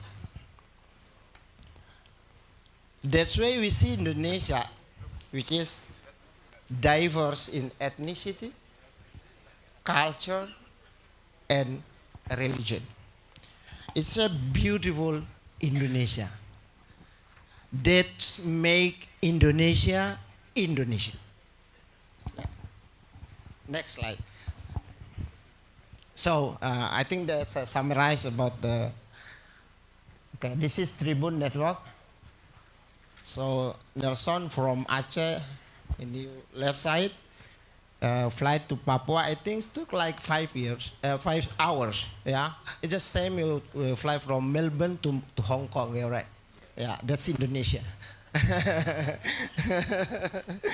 Okay. Okay, we start with local newspaper 35 years ago. 35 years, I think it's important because media could only sustain if they get trust from the people. If the media become a trusted partner to develop the society. I think that's important things. Second important things that since we employ local journalists and local editor on ground, then we empower local culture. From Aceh to Papua. And the most important thing, we preserve local values. I think this is a big thing. How to still have a local character as an Indonesian, at the same time, we consume the global media. through our global village. Yeah, I think this is important. So, however, yeah, a shift is happening in media industry. So, who take the control? This one or? Yeah, okay. Look, this is a scheme. I just want to simply explain this. So, wait a minute. Okay.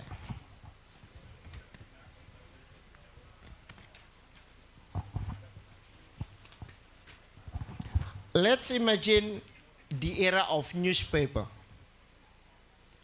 where the digital social media and Google are not so powerful like nowadays. Okay.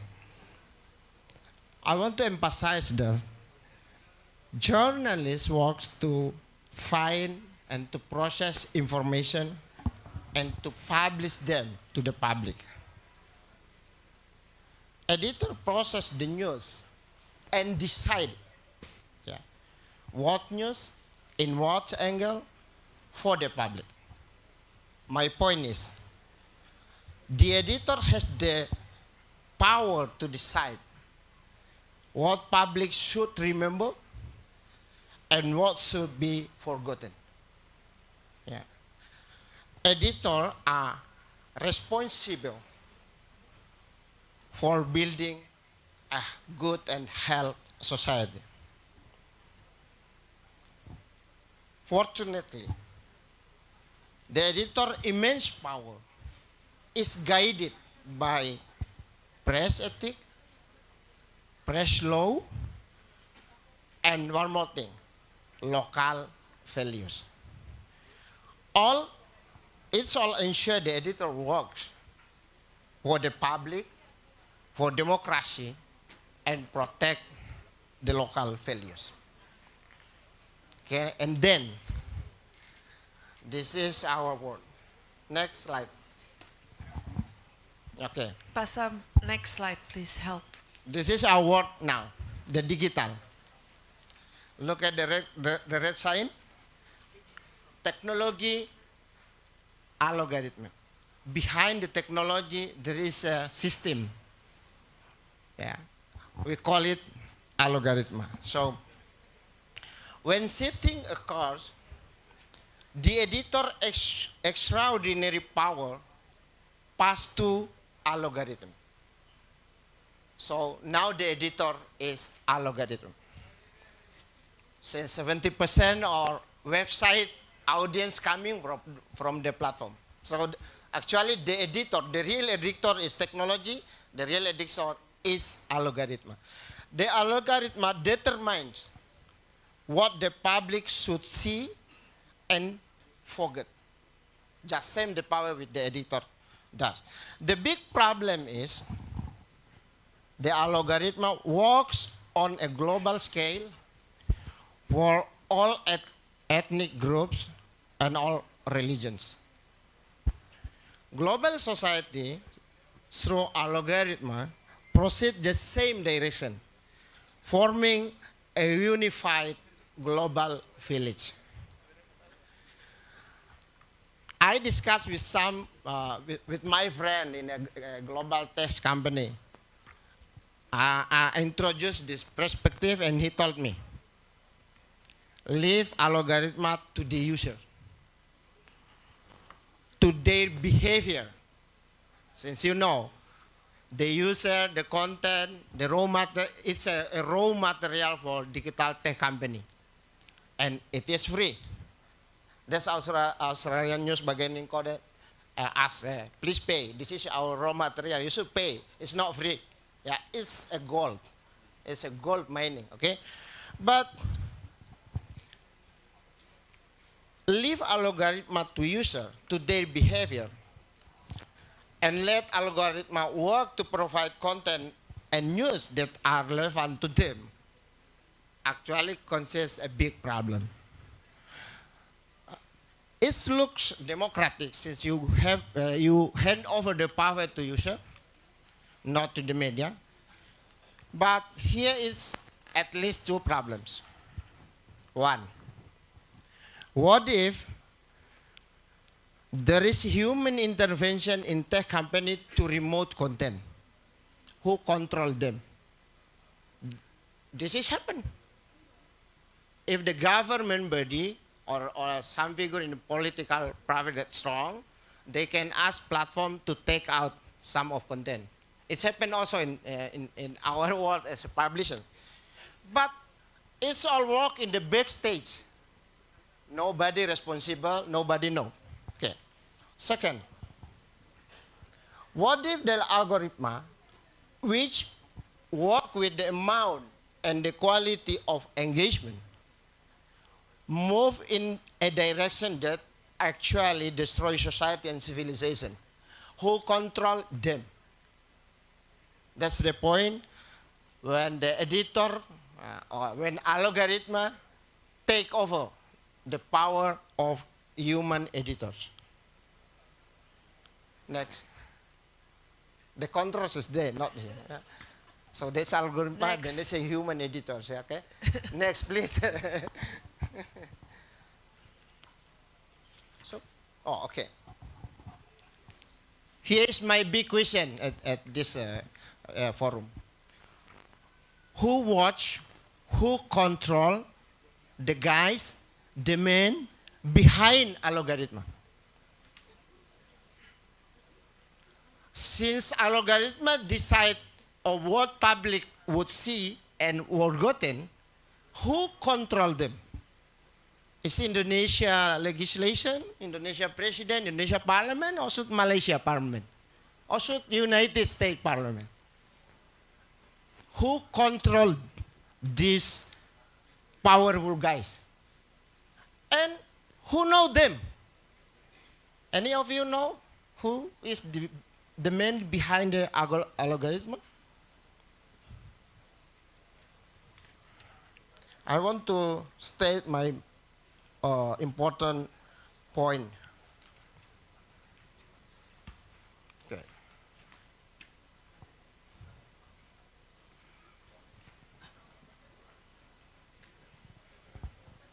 We don't know exactly who is behind the algorithm, what they believe. What are they fighting for? They fighting for Russia or Ukraine?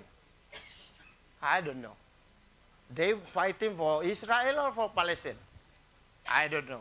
They fighting for local people or global citizen? We don't know. Do they believe or they fighting for a diverse world or a one color world? We simply don't know. Next. So, that is my point. Algorithm is the sole custodian of information. It's capable of filtering the truth, capable of divining the truth, and cannot be held accountable for their decision. Who will empower local culture and local values then? Are we going to let the colorful world become only one color? Then, next. Okay. That's why I propose that should be independent, trustee body who take the role to control algorithm, to make sure they preserve local value, national identity, and democracy.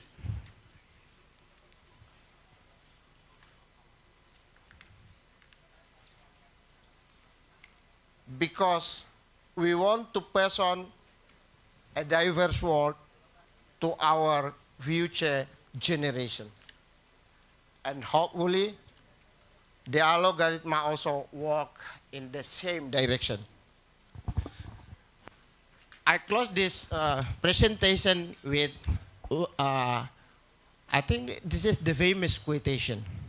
Imagine the power of algorithm, and I think all of us remember the English historian named Lord Acton. Power tend to corrupt. Absolute power corrupt absolutely. Thank you. Thank you, Pak Dahlan, for your presentation in terms of making sure that the local value still be there with us, even though the AI taking so much. It's not about money at all. Yeah. Well, let's big applause to the speakers here first, and I want to check with the Pak Sam Oliver. Do we still have Professor Roth in the Zoom room? Yes.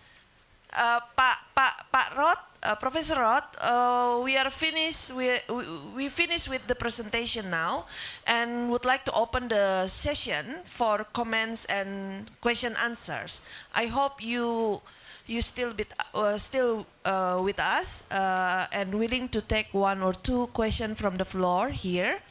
And I would like to directly open the floor right now. If there is comment or questions from the floor right now, from the right side, middle side, the left side. Do we have hands up to raise questions? Okay, one from the left side. There is a lady, and then one from the right side. Can the technical officers help with the microphone, please, to make sure that the gentleman and the lady can connect with the audio in the Zoom room? Yes, please, Pak Sam, to the lady here, Ibu Santi, I believe. And then from Malaysia, please, Ibu Santi. Yes.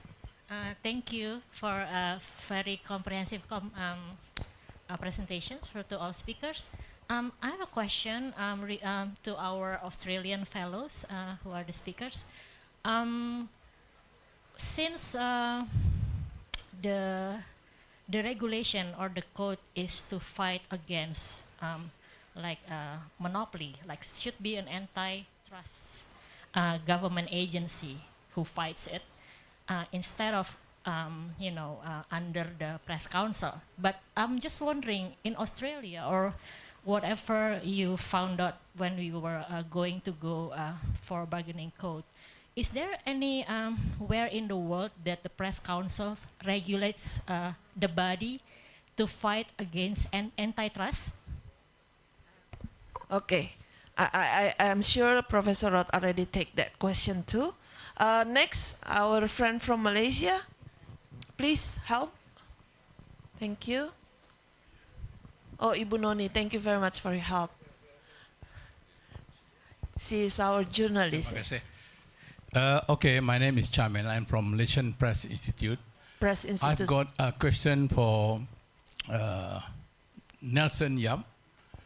You mentioned that the Australian media earn about 200 million US dollar per year. AUD. Australian dollar, sorry. Australian dollar per year. And the things that I want to know, how actually do you distribute the amount among the 24 PIFA members? 200 million. You know? And also a question to Prof. Agos. I think you highlighted a very good idea in terms of ASEAN, how ASEAN collectively can negotiate with the technology big company. But do you have the legal framework to do that? For example, Australia has its own code, and Indonesia is, I think, progressing in advance to have that code.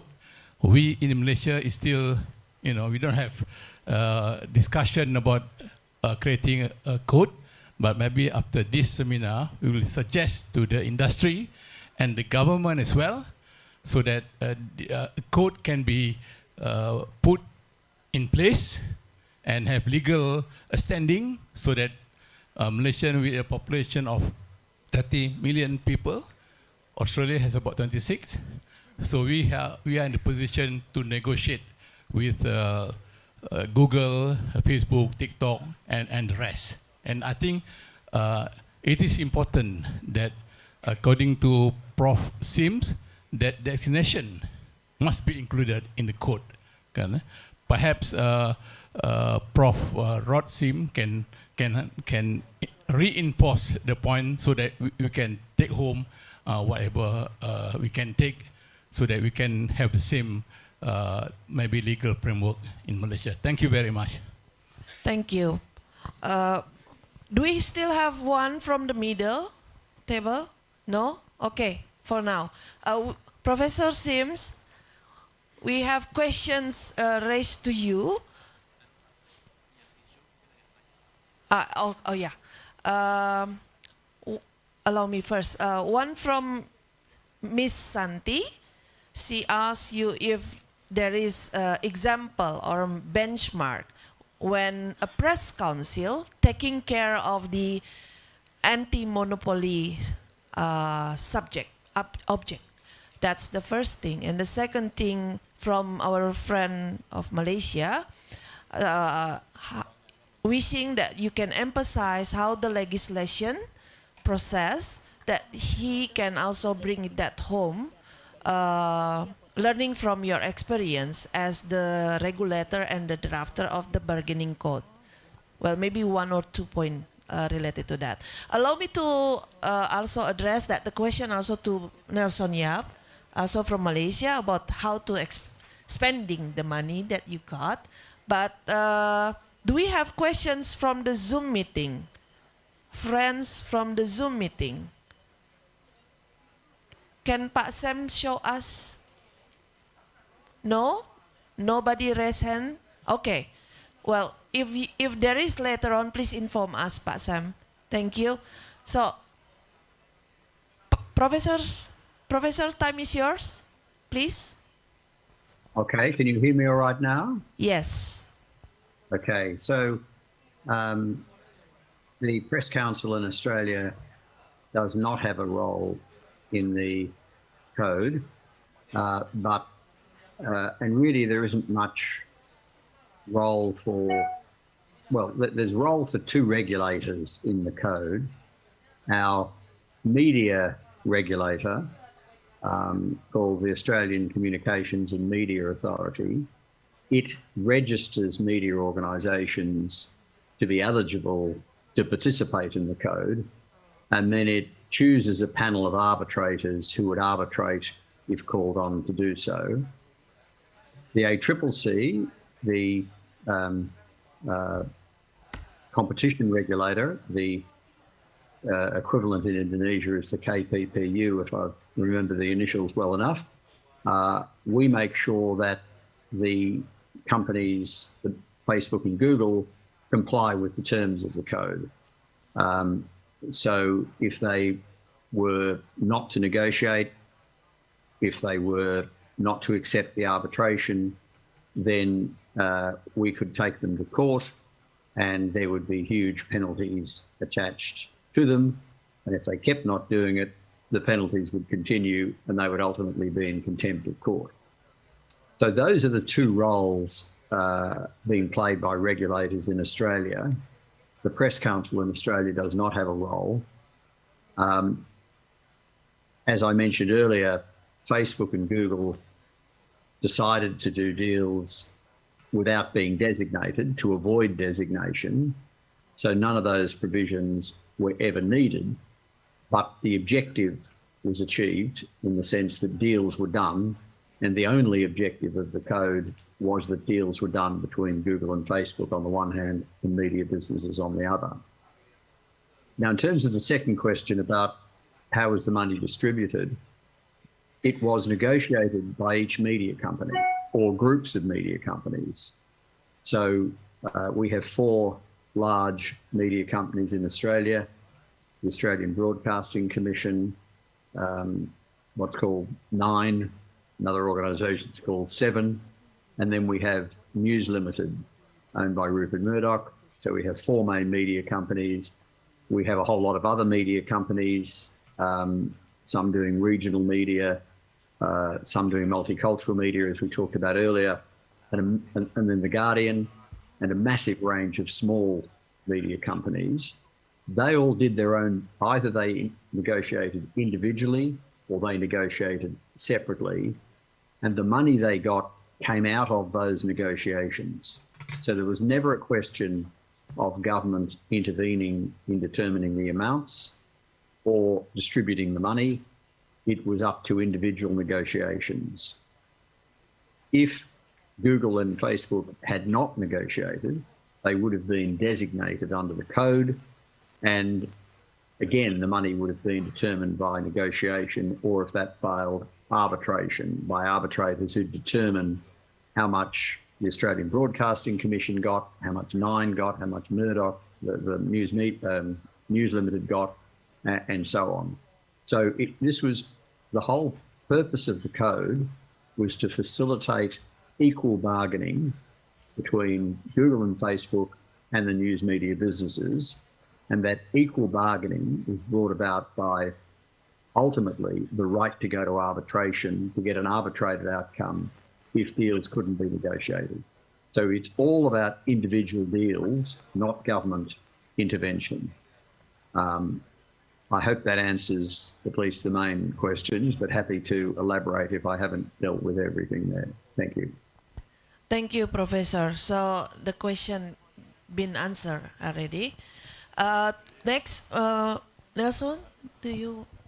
Yes, just regarding that, absolutely. As Rod said, Professor Sim said, the $200 million is a total of all the different amounts that the different media companies, over $200 million, sorry, is a total of all the different companies that have negotiated, or what we believe to be. So in terms of our 24, we can't reveal how much we got because we signed an NDA. And so did the other media companies too. So the $200 million figure is more sort of from what public records suggest. So, but absolutely, it has made a huge difference. I actually said this last night to Chelsea, that, you know, before our industry in Australia was losing journalists. Newsrooms were closing, where we're not having enough, businesses could not employ journalists. But what we've seen now from this $200 million that we have gained for the publishers is that now journalists, we actually don't have enough to employ. There's huge demand for journalists now in our country. So that's created a thriving, media industry again, or sort of helped create that thriving media industry again. And for individual 24 publishers, it means smaller communities, publishers publish, on science, climate change, women's agenda, NGO. All these publications now can focus on the topics that are sometimes not covered by mainstream media. And and I want to emphasize again, I think the importance of sticking together, regardless of our differences, whether you're from a left, center, or right-leaning newspaper, or the borders between Indonesia, Malaysia, etc. It's very important that we all stick together because we can achieve a lot more. Particularly Indonesia is the third largest democracy in the world. If Indonesia can achieve this, it will be tremendous, I think, step forward for everyone, for the global community, to see that the world's third largest democracy has passed a law to sustain and help its news businesses. Thank you. Thank you. Very kind word. Pak Agus, Dr. Agus, please. Yeah. When we meet with colleagues from UK, AU, and also from Australia, they always talk about the need of networking, the need of work together, dealing with the giant global digital platform. So, and we already discussed this idea with a friend from Cambodia and also from another country when CIG have a general meeting in Bali last year. So and of course we can share our draft for you. And I think Indonesia and Malaysia is a unique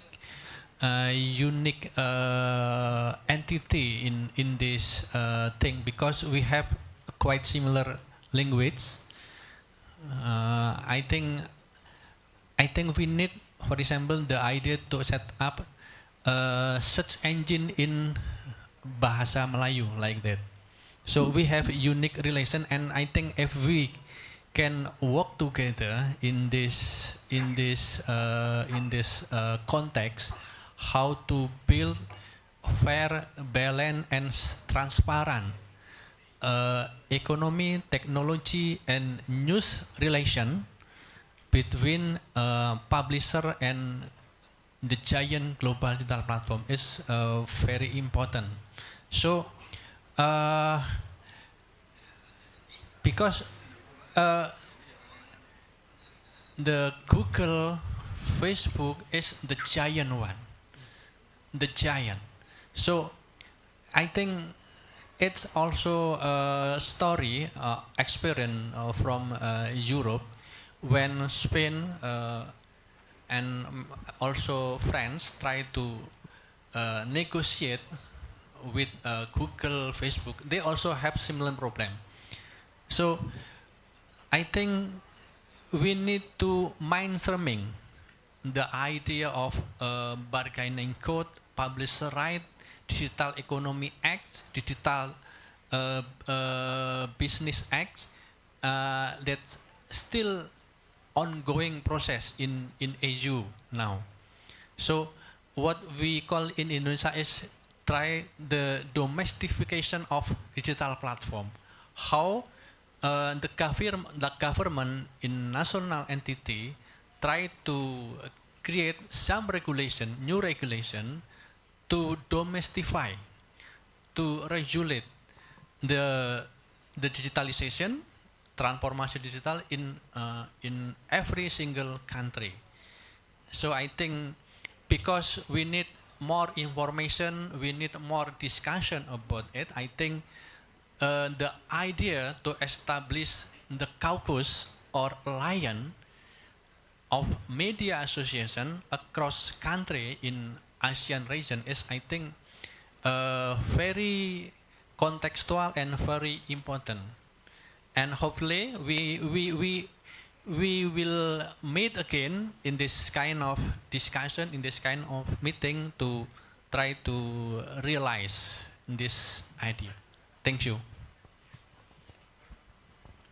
Thank you, Pak Agus, to respond to the questions. Do we still have question from the Zoom room? Pak Asep? No? Okay. So our friends from Malaysia, Timor-Leste, Myanmar, Cambodia, and Thailand, maybe if you wish to have a more intense discussion, probably we can have 101 later on. But for now, I will open again if in the room there will be another questions by the floor. One. Is Ibu in the backside also want to raise question? No? Oh, just doing, okay. Okay, Pak, please. Hi, my name is Neil. I have two Pak Neil. questions, one for Nelson and the other one for Pak Dahlan. First, I would like to ask Nelson. I think the microphone is not, yeah. Can we move? My voice is quite loud though. Oh, okay, thank you. Well, I don't it's need a Mr. microphone. Neil Tobing anyway. Yes. Yeah. Medanese. Please, Manel. Sorry about this. My first question goes to Nelson.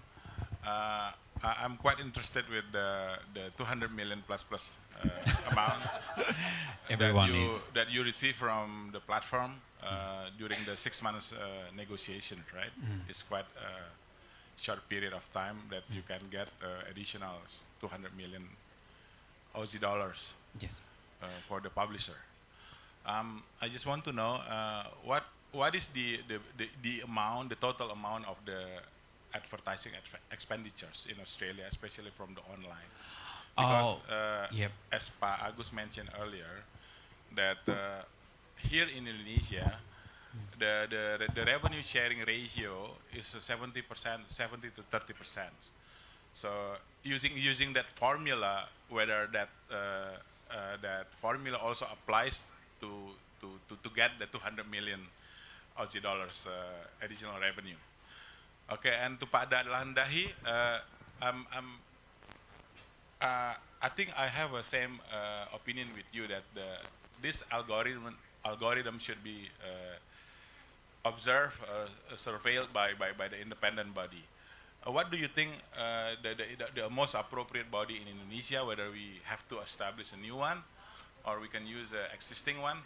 Because what I know from the draft submitted by the Kominfo, that I think Santi mentioned earlier that it will be regulated under the Press Council, whether Dewan Pers, I believe, has no authority to regulate a business issues of the publishers. Thank you. Hi. I in terms of revenue, digital advertising revenue that the digital platforms make in Australia, I just quickly Googled, and Google makes about, I think last year was, up until May 2022 was 1.4 billion Australian dollars, and Facebook was 1 billion Australian dollars. So I am not aware of the sort of digital advertising revenue sharing that is in Australia. I'm not sure how that goes. But in terms of the $200 million that all of the publishers, we all secured across Australia, that is, it comes down to individual negotiations. So it's very difficult to say what each individual publisher or group of publishers, how they negotiated with them to arrive at whatever amount that they did. Obviously, Google and Facebook have their own formula on what they think each publisher should get, and then the publisher would then say, well, actually I disagree or I agree, and then you go back and forth. And so, but there is no specific model, and I suppose if the code is introduced in Indonesia, that's something that the publishers would have to arrive together and formulate something, whether they base it on their company revenue, journalists that they employ, or their website traffic. That's something that they have to work out themselves. But obviously, again, Google and Facebook will have something different to say about that. Could I just add something? Is that possible? Yes, of course. Please, Professor. Yeah, so there is some revenue sharing in Australia. So I think, and I'm relying on my memory here, but I think YouTube shares advertising revenue, which is why they weren't included in the as up for designation. It was just restricted to Google search. The information showing the above $200 million, the ACCC collected that information by just ringing up all the publishers and either getting the information privately on the basis that we wouldn't disclose it, or coming up with a range and getting some understanding. And we put all that together, and that's why we're extremely confident the number is over $200 million. I arrived at that number before the deal that Nelson did, so that only adds to the amount of money, but it was already over 200 million before Nelson's group did their deal, which I applaud them for doing. The only guidance the ACCC gave, so the ACCC was asked to give some guidance, and what I said publicly was that if the platforms only covered 5% of journalists' costs, that would be inadequate. If they covered 50% of journalists' costs, that may be a bit excessive. In the end, the amounts paid were roughly 25% of the costs of employing journalism. So the over $200 million basically covers about 25% of the full costs of employing the journalists who provide the news. Now, that is very rough. It was made up by the ACCC, but at least it was some guidance that was provided, and it turns out that's where the deals largely landed. So I think that guidance was taken account of in coming up with the over $200 million. In everything we knew, with all the information we had, and we had more information than anybody else, we felt $200 million was about the right number. In fact, we exceeded that, and we felt 20 to 25% of the cost of journalism was about right, and we got at the upper end of that 25%. So that was as much science as there was, trying to give as much guidance as we could. So it wasn't so much a percent of revenue, because of course they're getting revenue from a whole lot of sources in a whole lot of different ways. And the amounts that Nelson mentioned were, total advertising across all their platforms, and revenue they get from sponsoring searches and a whole range of other things. So it's tricky to do it that way, but about, as I say, the reference point is about 25% of the cost of the full cost of employing the journalists in each of your organisations. Thanks. Can I just quickly add to that? Of course, yes, please, Nelson. Professor Sims absolutely right. His figure was 200 million was before when our 24 publishers secured our agreement, which, by the way, is thanks to Rod Sims. So thank you very much, Rod. And also the Minderoo Foundation, who helped represent us. So absolutely, it's that $200 million figure was before we signed our deal. So that's a very conservative. You can pretty much say that it was over $200 million worth of deals have been signed. That's per year, by the way. So that's a massive investment for Australian news media companies and in public journalism. Pak Dahlan, please. Yeah, okay. Thank you, Pak Neil. So it's been a tough question, Pak. So look, Pak, look. The digital world impacting our traditional media in the last 20 years, Pak. So actually the digital technology works in our field without regulation. After 20 years, then we realize we should regulate it. So you can imagine that something bigger than us that should be regulated. So it should be tough. Okay, that's the one point back. Second, I don't know. Neither. Is it in our, when the discussion about News Australia bargaining court is happening? Do you consider the TikTok as a big player? So when we discuss about this topic, I think we discuss about Google role and Facebook role. But actually, there is in the last 1 year there is a big player also coming. This is TikTok, which for me this is important. If you deal with Facebook, Google, and Amazon, and you deal with American culture, but when you deal with TikTok, you deal with the Chinese culture, which is completely different. So I think Indonesia should introduce these one items into consideration when we discuss about publisher rights. Yeah. So, Pak, what kind of body should be control the algorithm? Okay. I think Pak Usman made a very, very good point. Yeah, I think Bu Santi you work in this publisher right. So first, media freedom is priceless for us. Clear, yeah? So how the regulation put their position in these big issues. So the regulation is about economic aspect, not media. I think I agree with that. And regulation is about a platform, not for the media industry. It's okay. It's good, Pak. So how about we give another power to Dewan Pers, yeah, to control this regulation? Since actually, Pak, I believe code ethic or our journalist ethics, it is actually ensure the role of journalists to serve the public.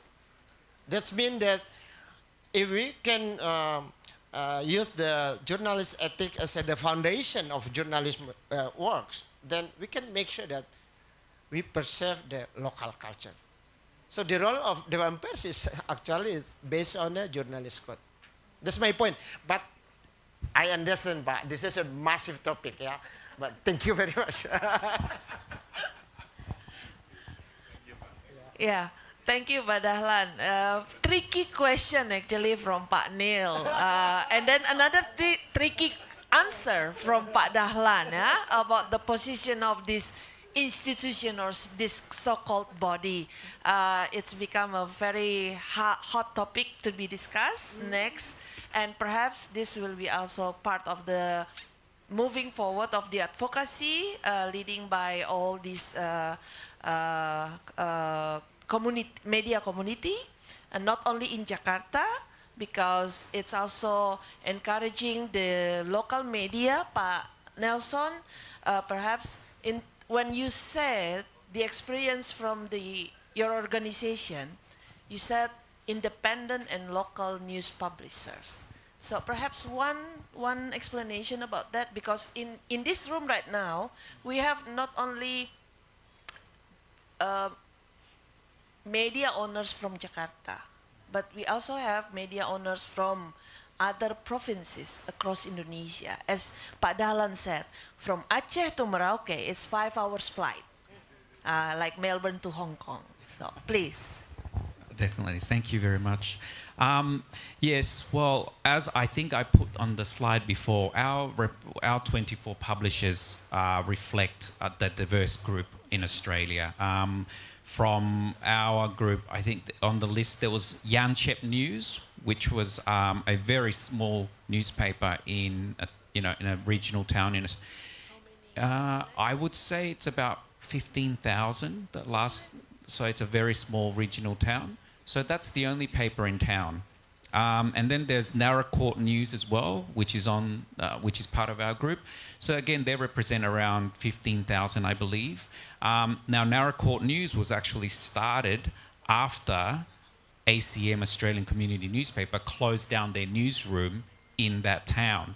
So the owner of Narracourt News realised that there was no local publisher to provide local news anymore to all the people who live in that area. So he started the publication Narracourt News, and then to serve the community.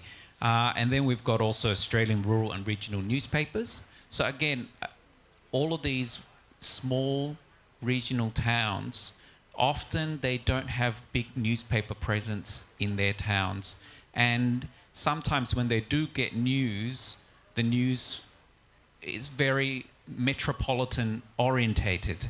And a lot of people want local news, right? So this sort of funding for the independent / community / small publishers actually not just benefits the publishers, but benefits the small communities that represent. Yeah.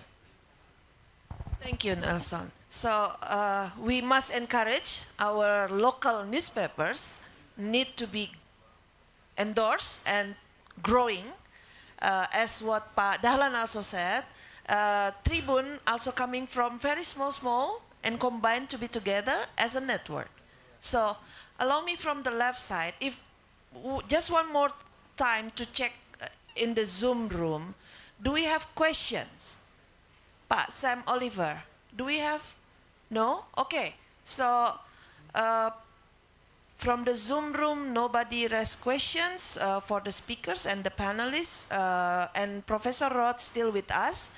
But actually, the session allow us to end by 12 noon.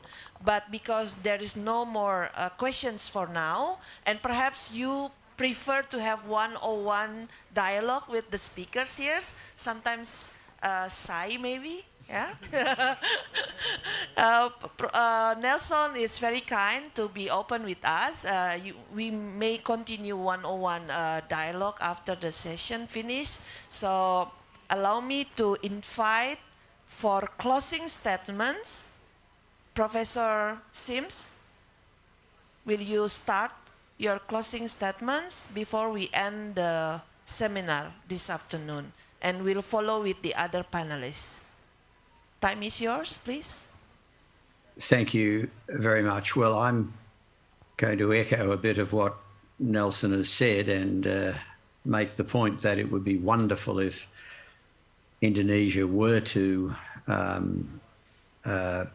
have an effective legislation in place to allow payments to media organisations.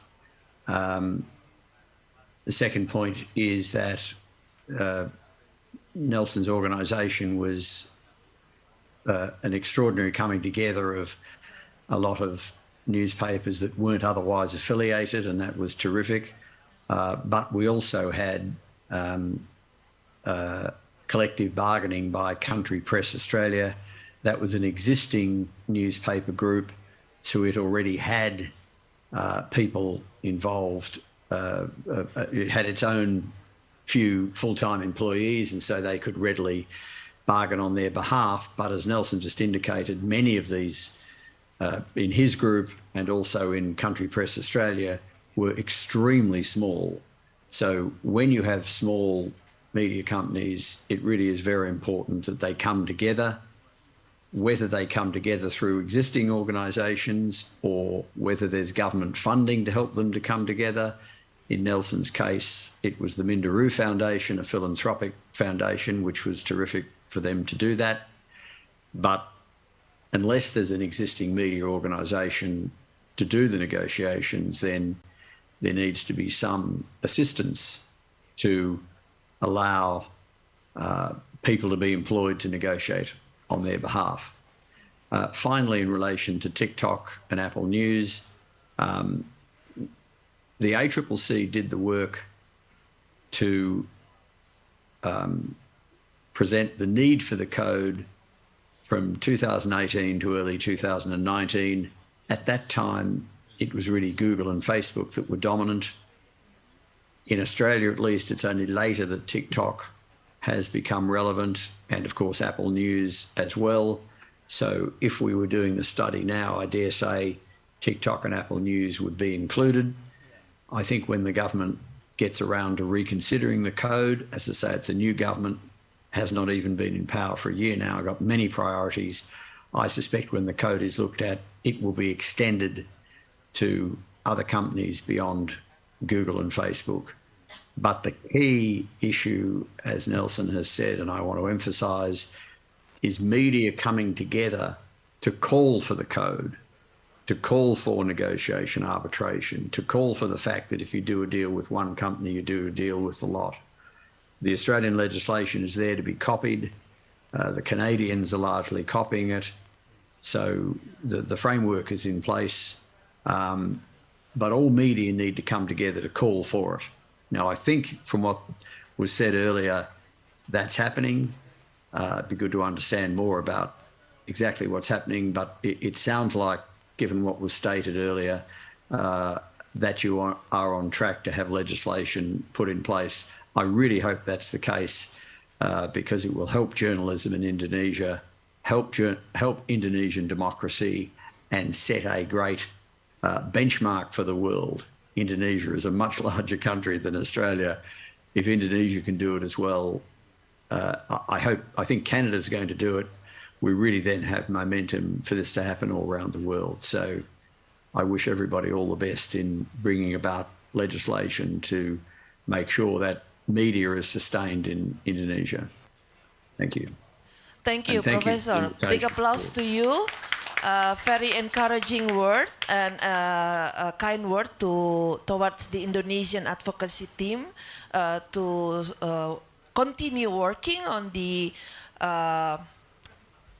advocacy to have the press regulation. I mean the bargaining code version of the Indonesian version to be happen soon. So very good time for you, Professor, and enjoy your holiday. Really thankful for your time with us. But I think we can let you go now for you to continue your holiday with your family. Thank you very much and have a good evening there in New Zealand. Bye-bye. Thank you very much. Yes. Thank you. All the best. Yes, thank you.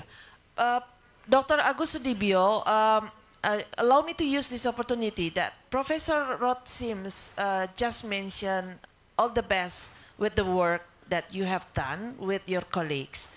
But let's say that probably the lesson learned from the Australian, as mentioned by Nelson and Professor Sims, that perhaps it still become the best moment, the best time for Indonesian to encourage and pushing forward the advocacy, not only with the government side, the minister side, but to make sure how the community come together. So your closing statement on this probably. Thank you. I think it's depend Pak Nil, Mbak Santi, and Pak Dahlan. Let me speak in bahasa Indonesia because mayoritas ini audiennya berbahasa Indonesia, jadi saya ingin di akhir ini ngomong bahasa Indonesia. Jadi pada teman-teman pers, pengelola media semuanya, jadi tidak lama lagi insya Allah kalau Bang Nil mengizinkan, kita ini sudah punya regulasi yang mengatur negosiasi antara media massa Indonesia dengan platform global, Google, Facebook, dan lain-lain. Insya Allah ini tidak lama lagi. Ini saya dapat kabar dari ring 1,5 ini, dari istana. Iya, ring 1-nya Bang Nil soalnya, gitu. Jadi yang paling penting sekarang Bapak Ibu pengelola media adalah kita harus mulai belajar bernegosiasi dengan Google dan Facebook. Harus mulai belajar. Kalau kita tidak bisa bernegosiasi, nanti ada regulasinya tapi kita nggak bisa menggunakannya. Gitu. Harus mulai sekarang bernegosiasi dengan Google dan Facebook, teknologinya bagaimana, cara negosiasinya bagaimana, dan seterusnya. Kita harus belajar. Nah, dalam konteks ini, belajar dari Pak Nielsen tadi yang di Australia, untuk media-media lokal dan media-media kecil, lebih baik negosiasinya kolektif, bareng-bareng. Dan untuk itu, asosiasi yang harus berperan. Asosiasi itu bisa SPS, bisa PRSNI, bisa ATVLI, bisa AMSI, JMSI, dan lain-lain. Nah, mereka yang harus membantu anggotanya bagaimana mempersiapkan diri menghadapi keadaan baru di mana media di Indonesia memiliki peluang untuk menuntut Google dan Facebook, berita yang kalian bikin tuh ada nilainya. Berita kami yang kalian gunakan itu ada nilainya. Nilainya bagaimana? Mari kita hitung bareng-bareng. Jadi Bapak Ibu sekalian, itu yang sangat penting untuk kita siapkan bersama-sama, yaitu belajar bernegosiasi menghadapi Google, Facebook, dan lain-lain. Itu. Nah, mari ini kita menjadi kesadaran bersama, menjadi persiapan bersama kita. Gitu. Yang terakhir tadi Pak Ketua itu minta saya, Gus, itu acara yang bagus ini kamu harus tutup dengan pantun. Pusing saya, pantunnya kayak apa gitu. Akhirnya saya bikin-bikin ini. Beli toga berbonus roti, pohon kurma berbuah ceri. HPN 23 membangkitkan negeri, Sumatera Utara selalu di hati. Lanjut.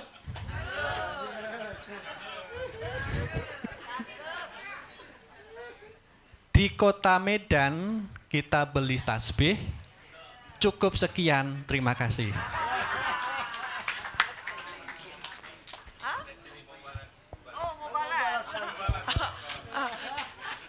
You want to respond it? Oh, our friend from Malaysia. Ini lokal perspektif. Oh, from Ya. Sabah. Ya, nama saya Lee Chong dari Sabah, Pulau Borneo. Kita berjiran dengan Nusantara di Kalimantan. Selepas Pak Jokowi umumkan Nusantara di Kaltim itu, saya pusing keliling ke seluruh Kalimantan, Kota Kinabalu. Pusing itu maksudnya jalan-jalan, putar-putar. keliling-keliling, putar-putar, Putar-putar. Oke. round-round. When Kita you- keliling satu Malaysia, it's pusing-pusing. Kalimantan. But Dari it's round, Sabah, getting Kota round. Kinabalu, saya pesawat ke Kuching. Kemudian dari Kuching ke Pontianak. Pontianak jalan darat ke Singkawang. Di Singkawang rupanya satu tempat yang cukup menarik. Ceweknya cantik belaka. Dari Singkawang kita kembali ke Pontianak. Dan dari Pontianak kita ambil pesawat ke Medan. Saya dari Medan waktu itu jalan daratnya lebih 4 jam ke Samarinda. So daripada Balikpapan ke Samarinda dengan jalan darat 4 jam. Dan dari Samarinda Pak Gubernur izinkan kami untuk lalu di jalan tol yang baru belum siap waktu itu. Dan jalannya cuma dalam 60 menit dah daripada Samarinda ke Balikpapan. Langsung daripada Balikpapan saya ke Tarakan dan kembali ke Nunukan, selepas itu ke Tawau Sabah dan balik ke Kota Kinabalu. Jadi sempena HPN ini kali ketiga saya hadir untuk HPN. Yang pertama di Padang, kemudian di Surabaya. Selang 3 tahun saya tidak kesempatan untuk hadir, tapi Pak Presiden Datuk Mokhtar sering hadir ke setiap HPN di seluruh tempatnya, dan yang terakhir di Sulawesi. Waktu ini kita sangat bertuah sebab diundang agak ramai juga lah, 23 delegasi daripada Malaysia, dan kami sangat berbangga dengan jemputan ini. Jadi Pak Atal berucap tadi dengan pantun, kemudian penutup dengan pantun. Saya tergerak juga untuk mengucap terima kasih dengan pantun spontan yang kita hasilkan inilah. Kota Medan berbukit-bukit. Benar ya? Oke. Adapun bukit jauh di seberang. Jasa HPN bukan sedikit dari dulu sampai sekarang. Tadi pagi kami breakfast, kebetulan saya makan ubi dan juga pisang lah. Bila nampak pisang itu saya teringat satu pantun Melayu. Pisang emas bawa belayar, masak sebiji di atas peti. Hutang emas sempena HPN boleh dibayar, tapi hutang budi tuan puan di Medan akan dibawa mati. Terima kasih. So, Pak Agus, Pak Dahlan, and Pak Nelson, I think we just wait and see to be invited from our friend from Malaysia to also involve in their effort to be part of this movement of bargaining code together. Yeah. So your closing statement now, Mr. Nelson. Thank you. Thank you very much for inviting me to this conference. I'm very honored.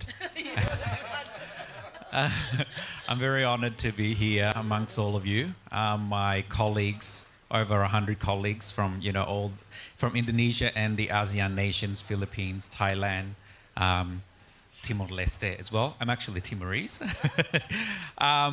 So I just want to emphasize again just how important it is for all of us to come together, because as I said, our group of 24 is a representative of what strength looks like when you all come together.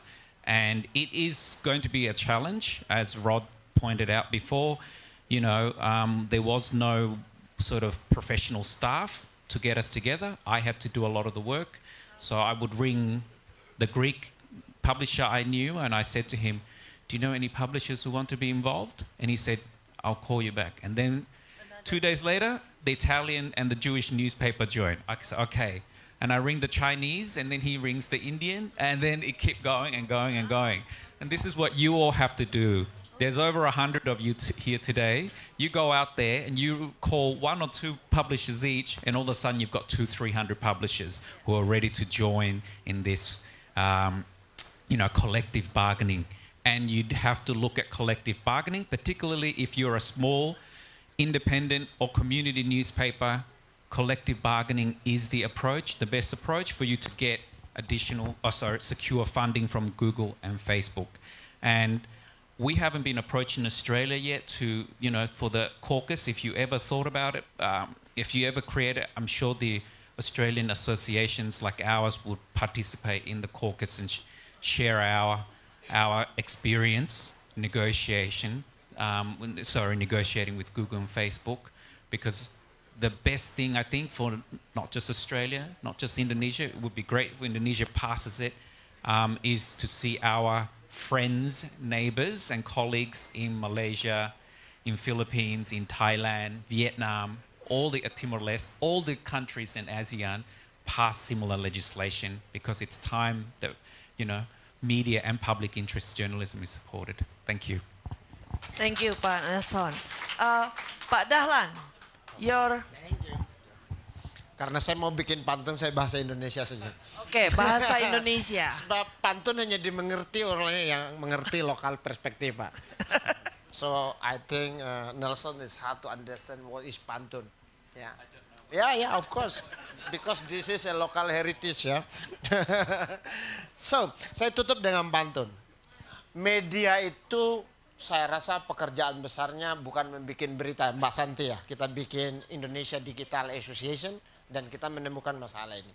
Bukan tentang bikin berita, bukan tentang mengelola media, tapi tentang bersatu. Susah sekali media di Indonesia bersatu. Ya, jadi kita mencintai Medan United, mari bikin Media United. Makasih.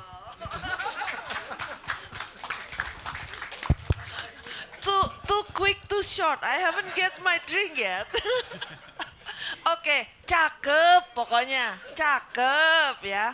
So, thank you Pak Dahlan Dahi, Pak Nelson Yap, Pak Agus Sudibyo, and also Pak Rod Sims right now in New Zealand, for all your times and valuable knowledge to be shared with us during the National Press Day celebration today.